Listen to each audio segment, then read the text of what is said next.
பிரம்மத்தை அறிந்தவன் பிரம்மமாகிறான் அப்படின்னு ஒரு பெரியவர் பேசினார் ஒரு கோவில்ல. தைத்திரிய உபனிஷத்து அப்படி சொல்லுதான். இதை கேட்கும் பொழுது நமக்கு ஒரு சந்தேகம் வரும். அது எப்படி? பிரம்மத்தை அறிந்தவன் பிரம்மம் ஆகிறான்னா, சிங்கத்தை அறிந்தவன் சிங்கம் ஆகிறானா, தோசையை அறிந்தவன் தோசை ஆகிறானா? இப்படிப்பட்ட சந்தேகம் நமக்கு வர்றதுல ஒன்றும் ஆச்சரியம் இல்லை. இது இயற்கை. இதுக்கும் அந்த பெரியவரே பதில் சொல்றார். சிங்கம் வேற, நாம வேற. அதனால சிங்கத்தை அறிந்தவன் சிங்கம் ஆக மாட்டான். ஆனால் பிரம்மம் வேற, நாம வேற இல்லை.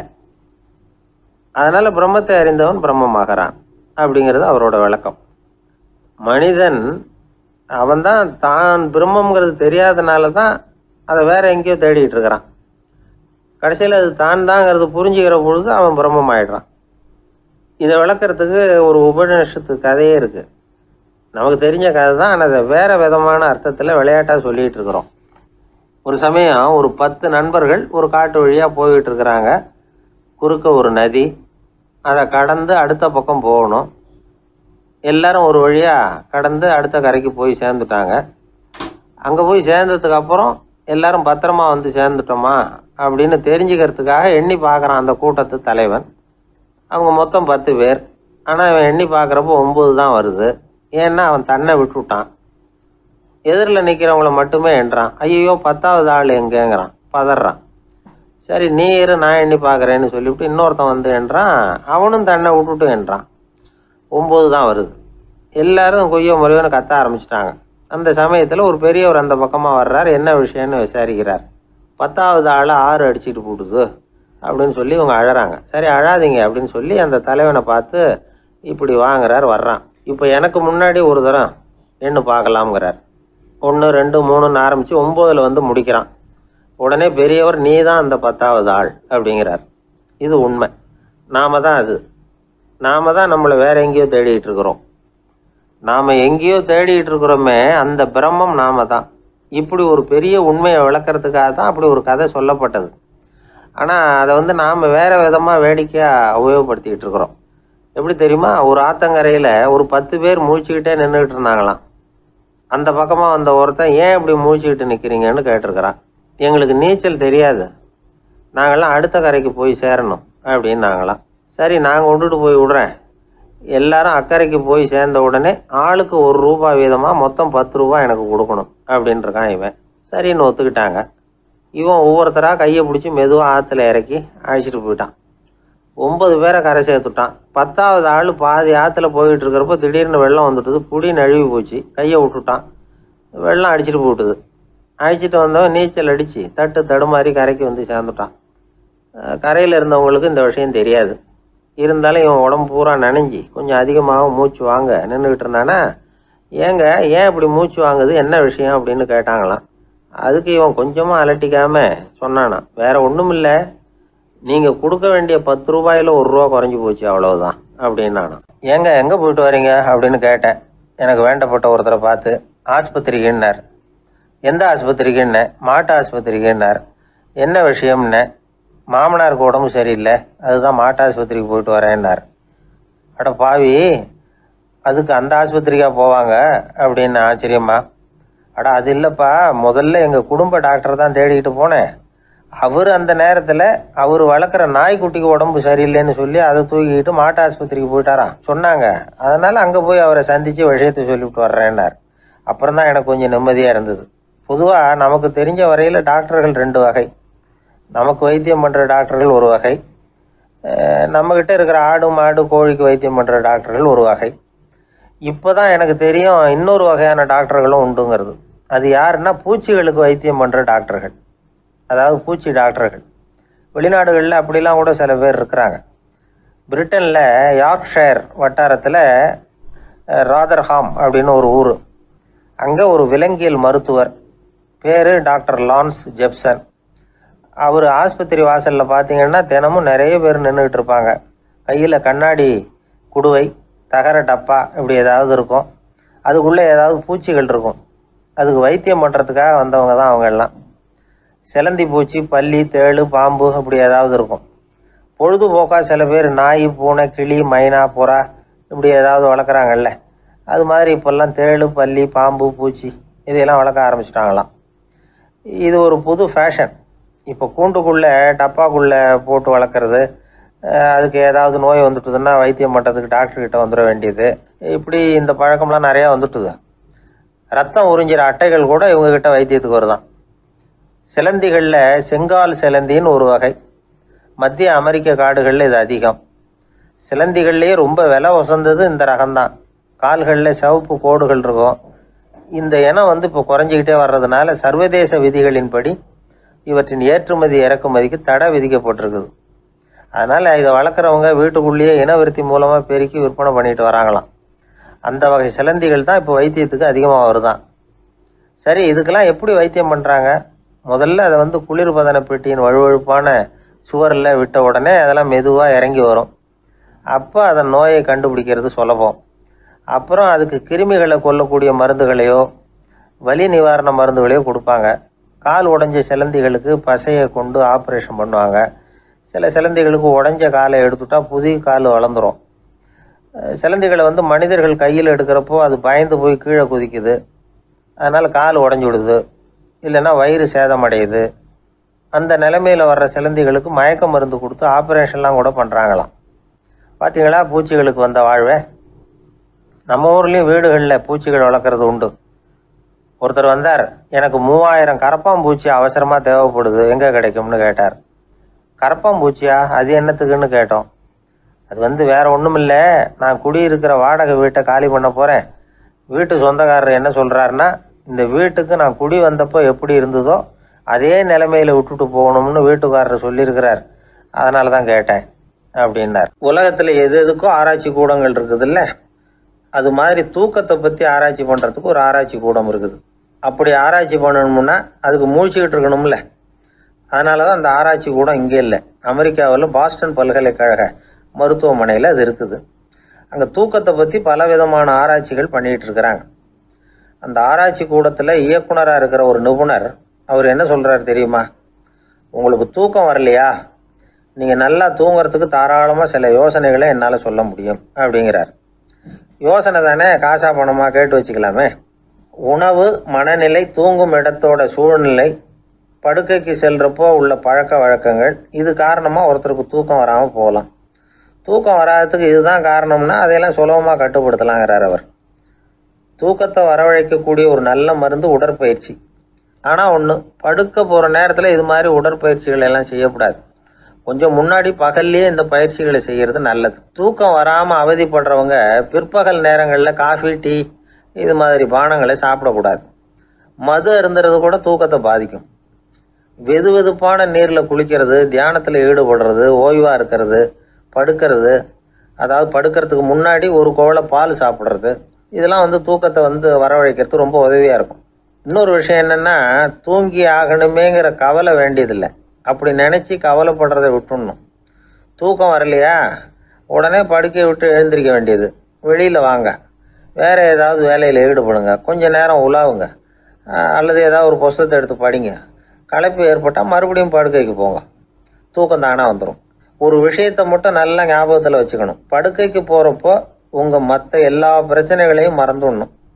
அது எப்படி சார் முடியும்? அந்த நேரம் தானே எல்லா பிரச்சனையும் வரிசையாக ஞாபகத்துக்கு வருது அப்படின்னு நாம் நினைக்கலாம். ஆனால் பழக்கத்தில் அதை நாம் மாற்றிக்க முடியும். கொஞ்சம் முயற்சி பண்ணணும், அவ்வளோதான். இது எல்லாமே ஆராய்ச்சி பண்ணி பார்த்துட்டு அந்த நிபுணர் சொல்கிற கருத்து தான். இன்னொரு விஷயமும் அவர் சொல்கிறார். அது என்னென்னா, உடல் கோளாறு காரணமாக தூக்கம் வராமல் அவதிப்படுறவங்களுக்கெல்லாம் இந்த யோசனைகள் சரியாக வராது அப்படிங்கிறார். அதுக்கெல்லாம் மருத்துவ சிகிச்சை கொடுத்து தான் சரி பண்ணணும். சில பேருக்கு நடு ராத்திரியில் மூச்சு திணறல் ஏற்பட்டு தூக்கம் வராமல் போயிடும். ஊரெல்லாம் தூங்குறப்ப தான் மட்டும் தூங்காமல் மூழ்கிட்டு இருக்கிறது, ஊரெல்லாம் மூழ்கிட்டு இருக்கிறப்போ தான் மட்டும் தூங்குறது, இது மாதிரி கோளாறுகளால் சில பேர் பாதிக்கப்படலாம். காலு தசை முறுக்கிக்கிறதுனால சில பேருக்கு அடிக்கடி விழிப்பு வரலாம். மன அழற்சி காரணமாக சில பேருக்கு தூக்கம் வராது. இது மாதிரி கோளாறுகளுக்கெல்லாம் அதுக்கு தகுந்த மாதிரி சிகிச்சை கொடுத்து தான் சரி பண்ண வேண்டியிருக்கும். எந்த கோளாறும் இல்லாமல் தூக்கம் வரலைன்னா ஆரம்பத்தில் சொன்ன முறைகளை கடைபிடிச்சு பார்க்கலாம். தூக்கம் வந்ததுன்னா யோசனை சொன்ன அந்த நிபுணருக்கு நன்றி சொல்லலாம். ஒருத்தர், ஏன் சார் பஸ்ஸில் தூங்குறது கெட்ட பழக்கமானு கேட்டார். இல்லையே, நான் கூட பஸ்ஸில் போகிறப்ப தூங்கிட்டு தானே போவேன் அப்படின்னார் இன்னொருத்தர். அப்புறம் ஏன் என்ன டிரைவர் வேலை வேணாம்னு வீட்டுக்கு அனுப்பி வச்சுட்டாங்க அப்படின்னாராம் அவர். 1816 வருஷம் செப்டம்பர் மாதம் 11ஆம் தேதி பிரான்ஸ் தேசத்தில் உள்ள ஒரு மருத்துவமனை. அங்கே ஒரு இளம் டாக்டர் கொஞ்ச நாளைக்கு முன்னாடி தான் அந்த ஆஸ்பத்திரியில் புதுசாக வேலைக்கு சேர்ந்துருக்கிறார். அவர் பேர் ரெனே லெனக். அவர் அன்னைக்கு காலையில் அந்த மருத்துவமனையில் அப்படியே ரவுண்ட்ஸ் வந்துக்கிட்டு இருக்கிறார். வார்டில் ஒரு படுக்கையில் ஒரு இளம் பெண் படுத்திருக்கிறா. அந்த பொண்ணுக்கு இருதய நோயாக இருக்கலாம்ங்கிறது மற்ற டாக்டர்கள் சந்தேகம். அந்த காலத்துல எல்லாம் ஒருத்தருடைய இருதய துடிப்பை தெரிஞ்சுக்கணும்னா நோயாளியின் மார்பில் டாக்டர் காதை வச்சு பார்த்து தான் தெரிஞ்சுக்கிறது வழக்கம். ஆனால் இந்த பெண்ணும் இளம் பெண், அந்த டாக்டரும் புதுசாக சேர்ந்துருக்கிறவர். அதனால் பரிசோதனை பண்ண தயங்கினார். கொஞ்ச நேரம் யோசனை பண்ணார். திடீர்னு ஒரு ஞாபகம் வந்தது அவருக்கு. அதாவது அன்னைக்கு விடியற் காலையில் தோட்டத்தில் அப்படியே வாக்கிங் போயிட்டு இருந்தப்போ சின்ன பசங்கள்லாம் ஒரு மரக்கட்டையை வச்சு விளையாடிக்கிட்டு இருந்தாங்களாம். அதை இவர் பார்த்துருக்கிறார். அது என்ன விளையாட்டுனா, ஒரு நீளமான மரப்பலகை, அதில் ஒரு முனையில் ஒரு பையன் தன்னுடைய காதை வச்சுக்கிட்டு இருக்கிறான், மறுமுனையில் இன்னொரு பையன் அந்த மரப்பலகையை ஒரு ஆணியால் கீறிக்கிட்டு இருக்கிறான். ஒரு முனையில் ஆணியால் கீறும் பொழுது மறுமுனையில் காதை வச்சிருக்கிற பையனுக்கு அந்த சத்தம் துல்லியமாக கேட்குது. அந்த டாக்டருக்கு காலையில் பார்த்த இந்த விளையாட்டு ஞாபகத்துக்கு வந்துட்டுது. உடனே என்ன பண்ணார் தெரியுமா? ஒரு நீளமான காகிதத்தை எடுத்தார். அதை அப்படியே உருளை மாதிரி உருட்டினார். ஒரு முனையை அந்த நோயாளியின் மார்பில் இடது பக்கம் வச்சார், இன்னொரு முனையில் தன்னுடைய காதை வச்சார். என்ன ஆச்சரியம்! நோயாளியின் மார்பில் நேரடியாக காதை வச்சு கேட்குறத விட துல்லியமாக கேட்டுது இதய துடிப்பு. இதய துடிப்பு மட்டும் இல்லை, மூச்சு இழுத்து விடுறது, திரவ பொருள்களின் அசைவு, எல்லா சத்தமும் தெளிவாக கேட்குது. கிரேக்க மொழியில் ஸ்டெத்தாஸ் அப்படின்னா மார்பு, ஸ்கோப்பின் அப்படின்னா பார்ப்பதுன்னு அர்த்தம். அதனால் டாக்டர் ரெனே லெனக் தான் கண்டுபிடிச்ச கருவிக்கு ஸ்டெத்தஸ்கோப் அப்படின்னு பேர் வச்சார். அவரே முதல் மாடலையும் செஞ்சார். அளவு ரொம்ப பெருசாக இருந்தது, சுலபமாக எடுத்துகிட்டு போகிறது கஷ்டம், அது அவ்வளோ கஷ்டமாக இருந்தது அது. அதனால் அவரே அதை அப்புறம் 2 பிரிவாக தயார் பண்ணார். இது 2 துண்டையும் டாக்டர் தன்னோட கோட்டு பாக்கெட்டில் வச்சுக்கலாம், தேவைப்படுறப்ப எடுத்து ஒன்றா சேர்த்துக்கலாம். இப்படி தான் அவர் ஆரம்பத்தில் பண்ணார். தன்னுடைய இந்த கண்டுபிடிப்பை பற்றி அவர் ஒரு புத்தகம் எழுதினார். நிறைய விற்றுது, புகழும் பணமும் சேர்ந்தது. பணமும் புகழும் சேர்ந்தது மாதிரியே அவருக்கு ஒரு நோயும் சேர்ந்தது. அது என்ன நோயின்னு கண்டுபிடிக்கிறதுக்கும் அவர் கண்டுபிடிச்ச கருவி தான் உபயோகப்பட்டு தான். அவரே அதை கண்டுபிடிச்சார். அவருக்கு வந்திருந்தது காச நோய். 1826 வருஷம் ஆகஸ்ட் மாதம் 13ஆம் தேதி உலகத்தின் முதல் ஸ்டெதஸ்கோப்பை கண்டுபிடிச்ச டாக்டர் ரெனே லெனக் காலமானார். அவர் சாகிறதுக்கு முன்னாடி மரத்தால் செஞ்சு வச்சுருந்த ஸ்டெதஸ்கோப்பை தனக்கு வேண்டியப்பட்ட ஒரு டாக்டர்கிட்ட கொடுத்து, என்னுடைய சொத்துக்கள்லேயே ரொம்ப வசந்தது அப்படின்னு சொன்னாராம். அதுக்கப்புறம் 3 வெள்ளைக்காரங்க சேர்ந்து இந்த கருவியில் சில மாற்றங்களை பண்ணாங்க. ஆனால் 1829 லண்டனில் டாக்டர் நிக்கோலஸுங்கிறவர் ஒரு காதால் இதய துடிப்பை கேட்குறத விட டாக்டர் 2 காதாலையும் கேட்கறது தான் சரியாக இருக்கும் அப்படின்னு ஒரு கருத்தை வெளியிட்டார். அதுக்கப்புறம் ரொம்ப காலம் கழித்து 1852 ஜார்ஜ் காமான் அப்படிங்கிறவர் ரப்பர் டியூபுகளை உபயோகப்படுத்தி 2 காதாலையும் கேட்குற மாதிரி ஒரு புதிய வடிவத்தை அதுக்கு கொடுத்தார். அதுக்கு பிறகு அது படிப்படியாக எவ்வளவோ மாற்றங்கள் இருந்தாலும் ஆரம்பத்தில் டாக்டர் ரெனே லெனக் உருவாக்கின அடிப்படை மாடலை யாரும் மாற்றி அமைக்கலைங்கிறது தான் முக்கியமான விஷயம். நமக்கு தெரிஞ்ச ஒரு ஆஸ்பத்திரி, அதில் ஒரு நோயாளி, காலை நேரத்தில் நர்ஸு அந்த பக்கமாக போயிட்டு இருந்தாங்க. அதை பார்த்துட்டு ஒரு நர்ஸுன்னு கத்துறார். நர்ஸு அவசரமாக ஓடி என்ன விஷயம்னு கேட்டாங்க. சிஸ்டர், இங்கே பாருங்கள், உங்கள் டாக்டரை என் நெஞ்சில் ஒரு காதை வச்சு கேட்டுக்கிட்டு இருக்கிறார் அப்படின்னார் நோயாளி. சிஸ்டர் பதட்டப்படாமல், அதனால் என்ன, இந்த டாக்டர் பழமையான விஷயங்களில் ரொம்ப நம்பிக்கை உள்ளவர், அதனால் ஸ்டெதாஸ்கோப்பை உபயோகப்படுத்தாமல் காதை வச்சு கேட்குறார், அது ஒன்றும் தப்பு இல்லை அப்படின்னாங்களாம். ஐயோ, அதுக்காக இல்லை சிஸ்டர், இவர் என் நெஞ்சு மேலே தலையை வச்சது நேற்று ராத்திரி 9 மணி, இப்போ விடிஞ்சு போச்சு, இன்னமும் தலையை எடுக்கவே இல்லை, அதுக்காக தான் சந்தேகப்பட்டு உங்களை கூப்பிடுறேன் அப்படின்னாராம். எதிர்காலத்தை நினச்சா எனக்கு ரொம்ப பயமாக இருக்குது சார் அப்படின்னு சொல்கிறவங்க நிறைய பேர் இருக்கிறாங்க. அதாவது பயப்படாத மனிதர்கள்னு யாருமே கிடையாது. ஒவ்வொருத்தருக்கும் ஒவ்வொரு விதமான பயம் இருந்தாலும் ஒட்டுமொத்தமாக பார்க்குறப்போ மனிதனுக்கு 6 விதமான பய உணர்வுகள் வரலாம் அப்படின்னு பெரியவங்க சொல்கிறாங்க. எல்லா விதமான பயமும் இந்த 6 வகைக்குள்ள அடக்கம். அந்த 6 வகை பயமும் 6 எதிரிகள் மாதிரியாம். 6 எதிரிகளையும் புரிஞ்சுக்கிட்டோம்னா போதும், வாழ்க்கையில் சுலபமாக வெற்றி அடைய முடியும். சரி, அந்த 6 வகை பயம் என்னென்ன அப்படின்னு பார்ப்போம்.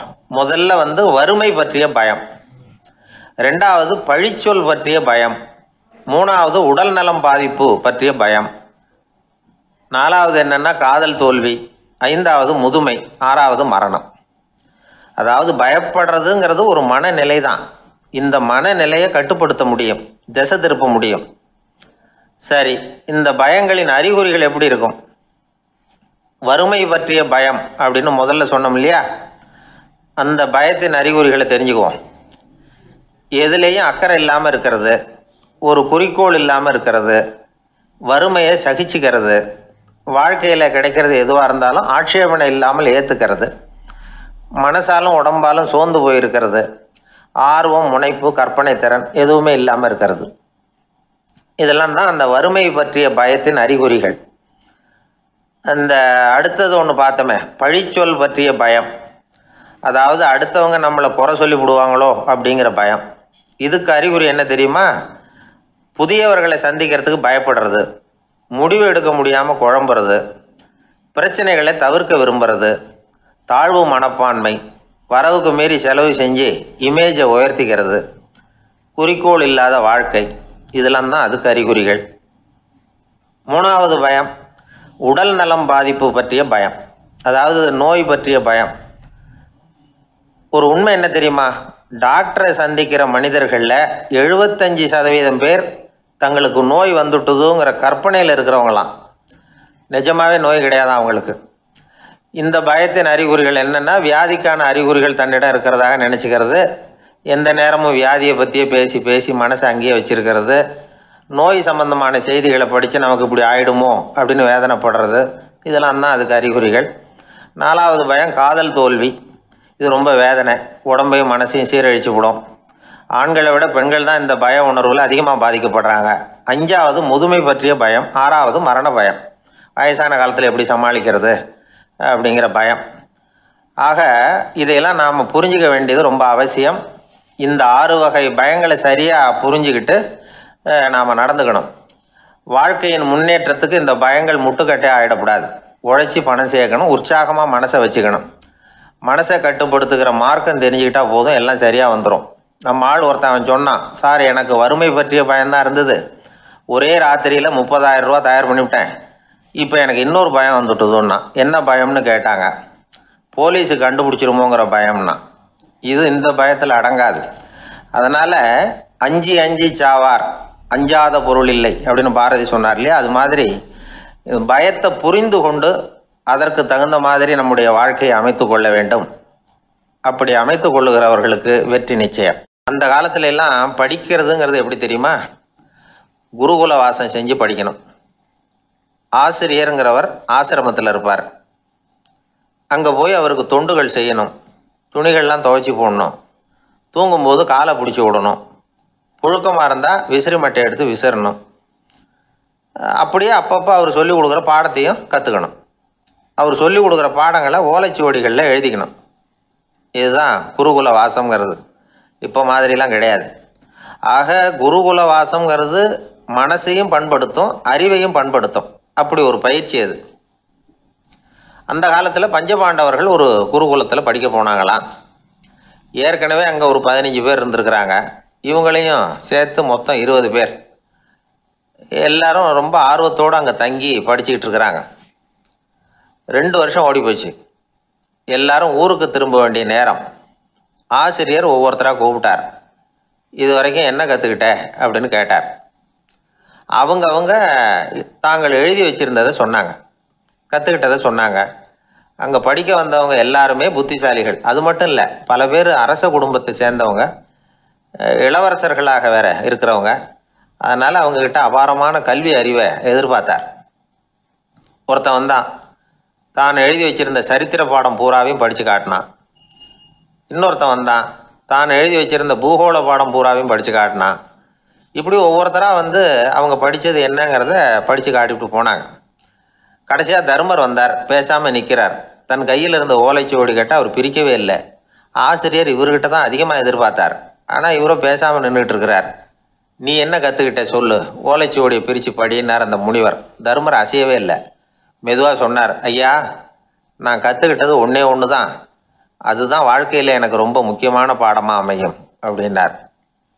என்னது, என்கிட்ட 2 வருஷ காலமாக படிச்சு விட்டு கடைசியில் கற்றுக்கிட்டது ஒன்றே ஒன்று தானா அப்படின்னார் முனிவர். அவருக்கு ஒன்றும் புரியல. மற்ற மாணவர்களை விட இவர் பண்புகளில் உயர்ந்தவர், அறிவில் சிறந்தவர், வயசில் முதிர்ந்தவர். இவரே இப்படி சொன்னால் மற்றவங்க நிலைமை என்னத்துக்கு ஆறுது? அவங்க ரொம்பவும் கெட்டு போயிடுவாங்களே அப்படின்னு அவர் யோசனை பண்ணார். தர்மா, நல்லா யோசனை பண்ணி பதில் சொல்லு. 2 வருஷமாக நீ கற்றுக்கிட்டது என்ன அப்படின்னு தானே நான் கேட்குறேன். அதை கொஞ்சம் யோசனை பண்ணி சொல்லுன்னார் முனிவர் கொஞ்சம் கோபமாக. தருமர் முகத்தில் எந்த மாறுதலுமே இல்லை. இல்லையா, 2 வருஷமாக நான் கற்றுக்கிட்ட முக்கியமான பாடம் ஒன்றே ஒன்று தான்னார். இப்போ அந்த முனிவருக்கு கோபம் அதிகமாக வந்துடுச்சு. ஏன்பா, உனக்கு வெக்கமா இல்லையா? உன்னை விட வயசில் குறைஞ்சவங்க எவ்வளவு பாடம் கற்றுக்கிட்டு இருக்கிறாங்க, எவ்வளவு விரிவாக அவங்க படித்து காட்டினாங்க. நீயும் கூட நிறைய குறித்து வச்சிருக்கிற போல இருக்கு, அதை ஏன் பிரித்து படிக்கக்கூடாது அப்படின்னார். ஐயா, நான் சொல்கிறது உங்களுக்கு ஏமாற்றமாக இருந்தால் என்னை மன்னிக்கணும். நான் ரொம்ப முக்கியமாக கற்றுக்கிட்டு இருக்கிறது ஒன்றே ஒன்று தான், மற்ற எதையும் சொல்கிறதுக்கு விரும்பலைன்னார். மாணவர்கள்லாம் சிரிச்சுட்டாங்க. முனிவருக்கு கோபம் அளவுக்கு மீறி வந்துட்டு ஓங்கி அரைஞ்சு விட்டார் தருமரை அவர் கன்னத்தில். தருமர் கண்ணை செவந்து போட்டுது, கண்கள் கலங்கி போச்சு. ஆனாலும் அவர் அமைதியை இழக்கலை, தலை குனிஞ்சு நிற்கிறார். இவருடைய புடிவாதம் முனிவருக்கு இன்னும் ஆத்திரத்தை உண்டாக்கி விட்டது. இன்னொரு கன்னத்திலே அரைஞ்சார். எல்லாரும் பயந்து போய் அமைதியாக நின்றுட்டு இருக்கிறாங்க. முனிவர் கத்துறார், அப்படி நீ கற்றுக்கிட்ட அந்த முக்கியமான பாடம் தான் என்ன, அதையாவது சொல்லு அப்படின்னார். ஐயா, அதை மட்டும் ஒரு ஓலைச்சுவடியில் தனியாக குறித்து வச்சிருக்கிறேன், இந்தாங்க, இதை நீங்களே படித்து பாருங்கன்னார். தருமர் ஓலைச்சுவடியை நீட்டினார். முனிவர் அதை வாங்கி பிரித்தார், சத்தம் போட்டு படித்தார். என்ன எழுதியிருக்காருன்னா, எப்படிப்பட்ட சோதனை ஏற்பட்டாலும் நிதானம் இழந்து கோபத்துக்கு ஆளாகக்கூடாது அப்படின்னு. இதுதான் அந்த ஓலைச்சுவடியில் அவர் எழுதி வச்சிருந்தது. அந்த ஒரு கணத்திலேயே முனிவரும் எல்லா மாணவர்களும் தருமரை புரிஞ்சுக்கிட்டாங்களாம். அவர் கற்றுக்கிட்டது ஏட்டு சுரக்காய் இல்லை, வாழ்க்கையில் பயன்படக்கூடிய முக்கியமான அனுபவ பாடம். முனிவர் கண்களில் கண்ணீர். தருமரை அன்போடு கட்டி தழுவிக்கிட்டார். அப்புறம் சொன்னார், தர்மா, என்னை மன்னிச்சுரு, நீ மாணவன் இல்லை, ஆசிரியன். நான் இது வரைக்கும் தெரிஞ்சிக்காத அனுபவ பாடத்தை நீ இப்போ எனக்கு கற்றுக் கொடுத்துட்ட அப்படின்னு சொன்னாராம். அதனால் நிதானம் தவறக்கூடாதுங்கிறது ரொம்ப முக்கியமான ஒரு செய்தி. ஒரு ஆசிரியர் மாணவனை ஒரு கன்னத்தில் ஓங்கி அரைஞ்சுட்டார். இவன் நிதானம் தவறல, அமைதியாக நின்றுக்கிட்டு இருந்தான். அவர் ஒரு தடவை அரைஞ்சதும் எப்படி உன்னால் நிதானம் தவறாமல் இருக்க முடிஞ்சுது அப்படின்னு கேட்டாங்க நண்பர்கள். அவன் சொன்னான், நான் நிதானம் தவறி இருந்தா எங்கள் வாத்தியார் இன்னொரு கன்னத்துலேயும் அரைஞ்சிருப்பார், அது அதை விட பலமாக இருக்கும், அதனால தான் நான் அப்படி இருந்தேன் அப்படின்னு நானா. ஆக நாம் தெரிந்து கொள்ள வேண்டியது, வாழ்க்கையில் நிதானம் தவறாமல் இருக்க வேண்டும். அதுதான் வெற்றியின் ரகசியம். அந்த ஆளை கண்டா ஏன் இப்படி முகத்தை திருப்பிக்கிட்டு வர்றீங்க அப்படின்னு கேட்டார் ஒருத்தர் நண்பர்கிட்ட. எலெக்ஷனில் அவன் எதிர்த்து நின்னவன் சார், என்ன அவங்ககிட்ட நமக்கு என்ன பேச்சுவார்த்தை அப்படின்னாரான் ரொம்ப கோபமாக இவர். சரி, அந்த ஆள் யாருன்னு கேட்டேன். என் கூட பிறந்த தம்பி தான் சார் அப்படின்னார் அந்த கோபம் குறையாமல். அதாவது நம்ம ஊர் நிலவரம் இப்படி, அதாவது அண்ணனும் தம்பியும் எதிர்த்து நிற்பாங்க தேர்தலில், ஒருத்தர் கண்டா பேசிக்கிறது இல்லை. ஆனால் இங்கிலாந்தில் எப்படி தெரியுமா, அங்கே ஒரே மேடையில் போட்டி போடுற 2 வேட்பாளர்களும் பேசுவாங்களாம், பட்டிமன்றம் மாதிரி. ஒருத்தர் முதல்ல எழுந்திருப்பார், நான் இந்த தேர்தலில் வெற்றி பெற்றால் என்னென்ன செய்வேன் அப்படின்னு சொல்லிவிட்டு உட்காருவார். அதுக்கப்புறம் அடுத்தவர் எழுந்திருப்பார், அவர் சொல்லுவார், நான் வெற்றி பெற்றால் இந்த மக்களுக்கு என்னென்ன செய்வேன், இந்த நாட்டுக்கு என்னென்ன செய்வேன் அப்படிங்கிறத சொல்லிவிட்டு உட்காருவார். 2 பேரும் ஒரே மேடையில் பேசுவாங்க. மக்கள் 2 பேர் பேச்சையும் கேட்டுக்கிட்டு ஒரு முடிவுக்கு வருவாங்க. இதுதான் அங்கே உள்ள பழக்கம். இங்கே அப்படி இல்லை. இங்கே ஒருத்தர் பார்த்தாவே முகத்தை திருப்பிக்கிறது. ஒரு தடவை இது மாதிரி ஒரு கூட்டம் நடந்துகிட்டு இருக்கு அங்கே வெளிநாட்டில் தான். நேரத்துக்கு சரியாக ஒரு வேட்பாளர் வந்து சேரலை. இது இங்கிலாந்தில் நடந்த நிகழ்ச்சி. அப்புறம் என்னாச்சுன்னா, ஒருத்தர் வந்துட்டார், இன்னொருத்தர் வந்து சேரலை. அப்புறம் உடனே அந்த ஒருத்தர் வந்தவர் பேச ஆரம்பிச்சிட்டார்.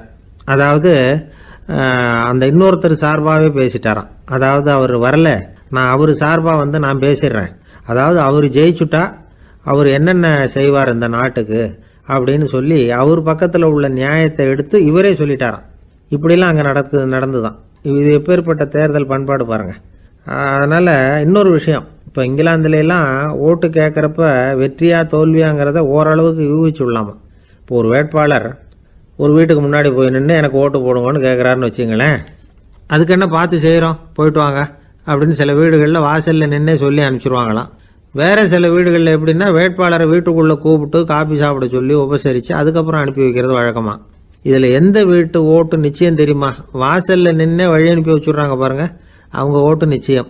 உள்ளே கூப்பிட்டு காப்பி கொடுத்து அனுப்புகிறாங்க பாருங்க, அவங்க ஓட்டு நிச்சயம் இல்லையா? சரி, அப்புறம் ஏன் அந்த உபசரிப்பு அப்படின்னு கேட்டால் அதுக்கு ஒரு காரணத்தை சொல்கிறாங்க. அதாவது அது ஒரு அனுதாபத்தை தெரிவிக்கிற முறையாம். ஐயோ பாவம், நாம் இவருக்கு ஓட்டு தான் போட போகிறதில்ல, எதையாவது செய்வோம், காப்பியாவது சாப்பிட்டு போட்டோம் அப்படிங்கிற எண்ணமா. இப்படி அந்த ஒரு பழக்கம். ஆக அந்த ஊரில் நிறைய காப்பி சாப்பிட்ணும்னு ஒருத்தர் ஆசைப்பட்டால் தேர்தலில் தோற்று போகிறதுக்கு தயாராக இருக்கணும். ஒரு சமயம் ஒரு ஊரில் தேர்தல் நடந்துதான். ஒரு தொகுதியில் நின்று தோற்று போன ஒருத்தர் கையில் ஒரு துப்பாக்கியோட ஊருக்குள்ளே சுற்றிக்கிட்டு இருந்தாராம். ஒரு போலீஸ்காரர் அவரை பார்த்துட்டு சந்தேகப்பட்டிருக்கார். அதனால் அவரை தடுத்து நிறுத்தி, என்ன இது துப்பாக்கியோட சுற்றுறீங்களேன்னு விசாரிச்சிருக்கார். இதுக்கு அவர் சொன்னாராம், சார், இந்த தொகுதியில் மொத்தம் 1,00,000 வாக்காளர்கள், அதில் எனக்கு 10,000 பேர் மட்டும்தான் எனக்கு ஓட்டு போட்டிருக்கிறாங்க. அப்படின்னா எனக்கு வேண்டாதவங்க இந்த தொகுதியில் 90,000 பேர் இருக்கிறாங்கன்னு அர்த்தம். இப்படி ஒரு சூழ்நிலையில் நான் என்னுடைய பாதுகாப்புக்கு ஆயுதம் இல்லாமல் நடமாடலாமா அப்படின்னு கேட்டாராம். எவ்வளவு எச்சரிக்கை பாருங்க. நம்ம ஊரில் சில பேர் ஓட்டு கேட்குற விதமே தனி. ஒருத்தர் ரொம்ப சாமர்த்தியமாக ஓட்டு கேட்பாராம். அவர் எப்படின்னா, ஒரு வீட்டுக்கு போகிறாருன்னு வச்சுங்களேன், அந்த நேரம் அந்த வீட்டுக்காரரு என்ன செஞ்சுக்கிட்டு இருக்கிறாரோ அதே வேலையை இவரும் கொஞ்ச நேரம் செய்வாராம், அவருக்கு ஒத்தாசையா. அதுக்கப்புறம் மெதுவாக பேச்சு கொடுப்பார், ஓட்டு கேட்பார், இது மாதிரி எலெக்ஷனில் நிற்கிறேன் கவனிக்கணும்னு. அது மாதிரி ஒரு தடவை அவர் போனப்போ அங்கே அவர் என்ன பண்ணிகிட்டு இருக்காரு, வீட்டுக்கு பின்னாடி மாட்டு கொட்டையில் பால் கறந்துக்கிட்டு இருக்கார் ஒரு பசுமாட்டுக்கிட்ட. அந்த வீட்டில் இவர் ஓட்டு கேட்க போனவர் இவர் ஓடி போய் இன்னொரு சொம்பை எடுத்துக்கிட்டு அதே மாட்டுக்கு இன்னொரு பக்கம் போய் உட்காந்துக்கிட்டு இவரும் பால் கறக்க ஆரம்பிச்சிட்டார். எதிர உட்காந்துட்டு இருக்காரு இவர் இந்த பக்கம் உட்காந்துருக்கார். கீழே கொஞ்சம் குனிஞ்சு பார்த்தா ஒருத்தர் முகத்தை ஒருத்தர் பார்க்கலாம். கொஞ்ச நேரம் ஆனதுக்கப்புறம் இவர் மெதுவாக அவர்கிட்ட பேச்சு கொடுத்தாராம். இது மாதிரி நான் எலெக்ஷனில் நிற்கிறேன், நீங்கள் ஓட்டு போடணும், அதுக்காக தான் வந்தேன்னாராம். அது முடியாதுங்களேன்னாராம் அவர். ஏன்னு கேட்டிருக்கார். நான் இந்த வீட்டுக்காரன் இல்லை, நானும் உன்ன மாதிரி ஓட்டு கேட்க வந்தவன் தான் அப்படின்னாராம் அவர். ஒரே ஒரு ஊரில் ஒரு ராஜா இருந்தாராம். அவர் நிறைய சம்பாதிக்கணும்னு திட்டம் போட்டார். தனக்காக சம்பாதிக்கணும்னு நினைக்கல, தன்னுடைய நாட்டுக்காக சம்பாதிக்கணும் அப்படின்னு நினைச்சார். அரசாங்க கருவூலத்தில் கையிருப்பு குறைச்சலாக இருந்தது. மக்கள்கிட்ட வரி விதிச்சாகணும், வேற வழி இல்லை. ஆனாலும் அந்த ராஜா மக்கள் கஷ்டப்படக்கூடாது அப்படின்னு நினைக்கிறவர். மக்கள் வரியையும் கட்டணும், அதே நேரத்தில் அவங்க சிரமப்படவும் கூடாது. இதுக்கு தகுந்த மாதிரி ஒரு திட்டம் போட்டார். அது பிரகாரம் என்ன பண்ணார்னா, அந்த நாட்டில் ஒரு 3 பெரிய குளங்களை தோண்டினார். அது நிறைய தண்ணீரை நிரப்புனார். அதுக்கப்புறம் எங்கேயோ தேடி பிடிச்சி 3 விதமான மீன்களை கொண்டுகிட்டு வந்தார். அந்த 3 குளங்கள்லையும் விட்டார். அதை ஒவ்வொரு குளத்துலேயும் ஒவ்வொரு விதமான மீன்கள். அந்த மீன்களுக்கு அபூர்வமான ஒரு சக்தி உண்டு. அது எப்படின்னா, அந்த குளத்தில் குளிக்க வர்றவங்களுக்கு அந்த மீன்கள் கடிக்கும் பொழுது வலி ஏற்படுறதில்ல. அதுக்கு பதிலாக மகிழ்ச்சி நிறைந்த ஒரு இனிமையான உணர்வை அவங்க அனுபவிச்சாங்க. அது எப்படின்னா, இந்த முதல் குளத்தில் இருந்த மீன்களால் கடிக்கப்படும் பொழுது ஒரு விதமான இன்ப மயக்கத்தில் திளைச்சிருக்கிறது மாதிரி உணர்வு. இந்த 2வது குளம் இருக்க, அதில் இருக்கிற மீன் கடிச்சதுன்னு வைங்க, மக்களுக்கு எப்படி இருக்கும்னா, கால்களே தரையில் படாமல் அப்படியே ஆகாயத்தில் மிதக்கிறது மாதிரி ஒரு உணர்வு. அதை அனுபவிக்கிறாங்க. 3வது குளத்தில் இருக்கிற மீன் கடிச்சதுன்னா அவங்கெல்லாம் அப்படியே கோடீஸ்வரராக மாறிட்டதாக ஒரு உணர்வு. அதை அவங்களால அனுபவிக்க முடியுது. இப்படி ஒரு அபூர்வமான மீன் அது, அந்த 3 வகை. இப்படி இருந்தால் மக்கள் அந்த குளங்கள் குளிக்கிறதுக்கு ஆசைப்படாமல் இருப்பாங்களா? அதனால் கூட்டம் கூட்டமாக அலமோத ஆரம்பிச்சிட்டாங்க. ஒவ்வொரு குளத்தின் கரையிலேயும் கியூ வரிசையில் நிற்க ஆரம்பிச்சிட்டாங்க. அந்த நாட்டு மன்னர் என்ன பண்ணார்னா, ஒவ்வொரு குளத்தங்கரையிலையும் ஒரு ராஜாங்க அதிகாரியை உட்கார வச்சார். டிக்கெட்டை அடித்து கொடுத்தார். குளிக்க வர்றவங்க கிட்ட ஒரு குறிப்பிட்ட தொகையை கட்டணமாக வசூலிக்க ஆரம்பித்தார். அவ்வளவுதான். அரசாங்க கருவூலம் நிரம்ப ஆரம்பிச்சுட்டுது. ராஜாங்கத்துக்கு தேவையான பணம் கிடைச்சிட்டுது. இது ஒரு கதை. இதை பற்றி என்ன நினைக்கிறீங்க? அதாவது மக்களுக்கு சுமை தெரியாமலே வரி வசூல் பண்ணுறது நல்லது தானே அப்படின்னு நினைப்பீங்க. ஆனால் இன்றைக்கும் உலகத்தில் பல அரசாங்கங்கள் இதே மாதிரி 3 குளங்களை வெட்டி வச்சிருக்குது. மக்களும் அதில் குளிச்சுக்கிட்டு தான் இருக்கிறாங்க. அது எப்படிங்கிறீங்களா? அந்த முதல் குளம் தான் சினிமா தியேட்டர். அதில் குளிக்கிறவங்க தான் ஒரு விதமான இன்ப மயக்கத்தில் திளைச்சிருக்கிறது மாதிரியான உணர்வை அனுபவிக்கிறவங்க. 2வது குளம் தான் சாராய கடை. இந்த குளத்தில் குளிக்கிறவங்க தான் கால்களே தரையில் படாமல் ஆகாயத்தில் மிதக்கிறது மாதிரி உணர்வை அனுபவிக்கிறவங்க. 3வது குளம் லாட்ரி டிக்கெட். இதில் குளிக்கிறவங்க தாங்கள் அப்படியே கோடீஸ்வரர்களாக மாறினது மாதிரி ஒரு உணர்வு, அதை அனுபவிக்கிறவங்க. இன்றைக்கி பல நாடுகள் இந்த குளங்களை பயன்படுத்திக்கிட்டு தான் வராங்க. ஒரு பூவில் வண்டு உட்காருது, அதில் இருக்கிற தேனை வண்டு எடுக்குது. இந்த சமயத்தில் அந்த பூவுக்கு வலிக்குமா? அதுக்கு வலிக்கிறது இல்லை. அந்த பூவோட மலர்ச்சியும் வளர்ச்சியும் குன்றி போகிறதும் கிடையாது. ஒரு ராஜா மக்கள்கிட்ட வரி வசூல் பண்ணும் பொழுது மக்களுக்கு சிரமமும் தெரியக்கூடாது, அதே நேரத்தை அதனால் அவங்க வாழ்க்கையும் கெட்டு போயிடக்கூடாது. அது மாதிரி வரி வசூல் பண்ணணுமா. இது காளிதாசனின் ரகுவம்சத்தில் காணப்படுகிற ஒரு கருத்து. ஒரு சின்ன குழந்தை தவறுதலாக ஒரு 25 காசு நாணயத்தை மூழ்கி விட்டுது. காசு வயத்துக்குள்ளே போயிட்டுது. அந்த குழந்தையோட தாய் உடனே குழந்தைய தூக்கிட்டு ஆஸ்பத்திரிக்கு புறப்பட்டாங்க. அப்போ அந்த பக்கமாக ஒருத்தர் வந்தார் தெருவில். என்ன விவரம்னு கேட்டார். இவங்க சொன்னாங்க, குழந்தை காசை முழுங்கிட்டுது, அதுதான் அவசரமாக ஆஸ்பத்திரிக்கு தூக்கிட்டு ஓடுறேன் அப்படின்னாங்க. அவர் வந்தவர் சொன்னார், கவலைப்படாதம்மா, உடனே இப்படி கொடுங்க குழந்தைய அப்படின்னு கையில் வாங்கினார். ஒரு கையில் அந்த குழந்தையோட கால் ரெண்டையும் பிடிச்சி தலைகீழாக தூக்கி பிடிச்சார். இன்னொரு கையால் அந்த குழந்தையோட வயத்தில் குறிப்பாக ஒரு இடத்துல அப்படியே தேடி அந்த சுட்டு விரலால் ஒரு இடத்துல பொட்டுன்னு தட்டினார். உடனே காசு அந்த குழந்தையோட வாய் வழியாக வெளியில் விழுந்துட்டுது. காசை எடுத்துக்கிட்டு இருந்தாங்கம்மா உங்கள் குழந்தை அப்படின்னார். ரொம்ப நன்றிங்க, நிச்சயமாக நீங்கள் ஒரு டாக்டராக தான் இருக்கணும், என்னுடைய யூகம் சரிதானே அப்படின்னாங்களாம் அந்த அம்மா. அதுக்கு அவர், இல்லைங்க, நான் ஒரு இன்கம் டேக்ஸ் ஆஃபீஸர், வருமான வரி அதிகாரி அப்படின்னு சொல்லிவிட்டு போனாராம். ஒரு ஆள் இருந்தார், விலங்குகள் பேரில் அவருக்கு ரொம்பவும் பிரியம். அதனால் தன்னுடைய வீட்டில் ஒரு நாயை வளர்த்தார். அதே மாதிரி கழுதையையும் வளர்த்தார். அந்த கழுதை அவர் வீட்டு கொல்லை பக்கத்தில் நின்றுக்கிட்டு இருக்கும். ஏதாவது பொதி சுமக்கிற வேலை இருந்ததுன்னா அதை கவனிச்சிக்கும். அந்த நாய் வீட்டுக்குள்ளே இருக்கும். நாய்க்கு அந்த வீட்டில் ராஜ உபசாரம் தான். அதுக்கு அந்த வீட்டில் ஏகப்பட்ட மரியாதை. குளிக்கிறதுக்கு தனியாக சோப்பு, 2 வேளையும் பால், பிஸ்கட்டு, மத்தியானம் சாப்பாடு. அதுக்கு ஏதாவது உடம்பு சரியில்லைன்னா உடனே ஆஸ்பத்திரி வைத்தியம். ரொம்ப கொடுத்து வச்ச நாய். அந்த வீட்டு தலைவர் வெளியில் அப்படியே நடைப்பயிற்சி போனால் கூடவே இதுவும் போகும். அவர் மட்டும் தனியாக எங்கேயாவது வெளியில் போயிட்டு வந்தால் வீட்டுக்கு வந்த உடனே அந்த நாய் அவர்கிட்ட ஓடி வரும். அப்படியே எழும்பி முன்னங்கால் 2ஐயும் அவர் தோள் மேலே போட்டுக்கும். அவர் சிரிச்சுக்கிட்டே அது தலையில் செல்லமாக தட்டுவார். அவர் ஈசி சேரில் சாஞ்சிக்கிட்டு டிவி பார்ப்பார், பேப்பர் படிப்பார். அப்போலாம் அந்த நாய் அவருடைய காலடியில் படுத்துக்கும். அப்போ கூட அவர் அது தலையை செல்லமாக தடவி கொடுப்பார். அந்த நாய் படுக்கிறதுக்குன்னே ஒரு மெத்தை, சில சமயம் அது அங்கே இருக்கிற மேஜை நாற்காலி மேலே கூட ஏறி விளையாடும், சோபாவில் ஏறி உட்காந்துக்கும். இவ்வளவு செல்வாக்காக வளர்ந்தது அந்த நாய். இதையெல்லாம் அந்த கழுதை பார்த்துக்கிட்டே இருக்குது கொல்லை பக்கத்தில் இருந்து. பார்த்துட்டு அது யோசிக்க ஆரம்பிச்சுதான், என்ன இது, இந்த வீட்டில் நாம தான் கழுதையாக உழைக்கிறோம், பொதி சுமக்கிறோம், நமக்கு ஒரு நல்ல சாப்பாடு கிடையாது, படுக்கை கிடையாது, ஒரு நாளாவது நம்ம தலையையோ முதுகையோ தடவி கொடுத்தது கிடையாது. ஆனால் அந்த நாய் இந்த வீட்டுக்காக ஒரு துரும்ப கூட அசைச்சதில்லை. அதை போய் இந்த வீட்டில் உள்ளவங்க இப்படி தலையில் வச்சு தாங்குறாங்களே அப்படின்னு யோசிச்சுதான் அந்த கழுதை. ரொம்ப நேரம் யோசிச்சுவிட்டு அதுக்கப்புறம் ஒரு முடிவுக்கு வந்திருக்குது.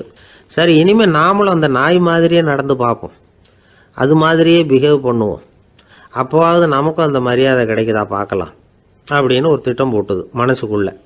உடனே அந்த திட்டத்தை செயல்படுத்தவும் ஆரம்பிச்சுது. அதாவது அந்த வீட்டில் அந்த நாய் என்னென்ன செய்யுதோ அதையெல்லாம் இதுவும் செய்ய ஆரம்பிச்சுட்டுது. அந்த வீட்டு எஜமான் எங்கேயோ வெளியில் சுற்றிவிட்டு ரொம்ப அசந்து போய் வீட்டுக்கு திரும்பி வந்துக்கிட்டு இருந்தான். உடனே இந்த கழுதை என்ன பண்ணிச்சு தெரியுமா, அவங்ககிட்ட ஓடி போச்சு. ஓடி போய் அந்த நாய் என்ன பண்ணுமோ அது மாதிரியே பண்ணிச்சு. அதாவது அந்த ஆள் தோள் மேலே தன்னுடைய முன்னங்கால் 2ஐயும் தூக்கி போட்டுவிடுது.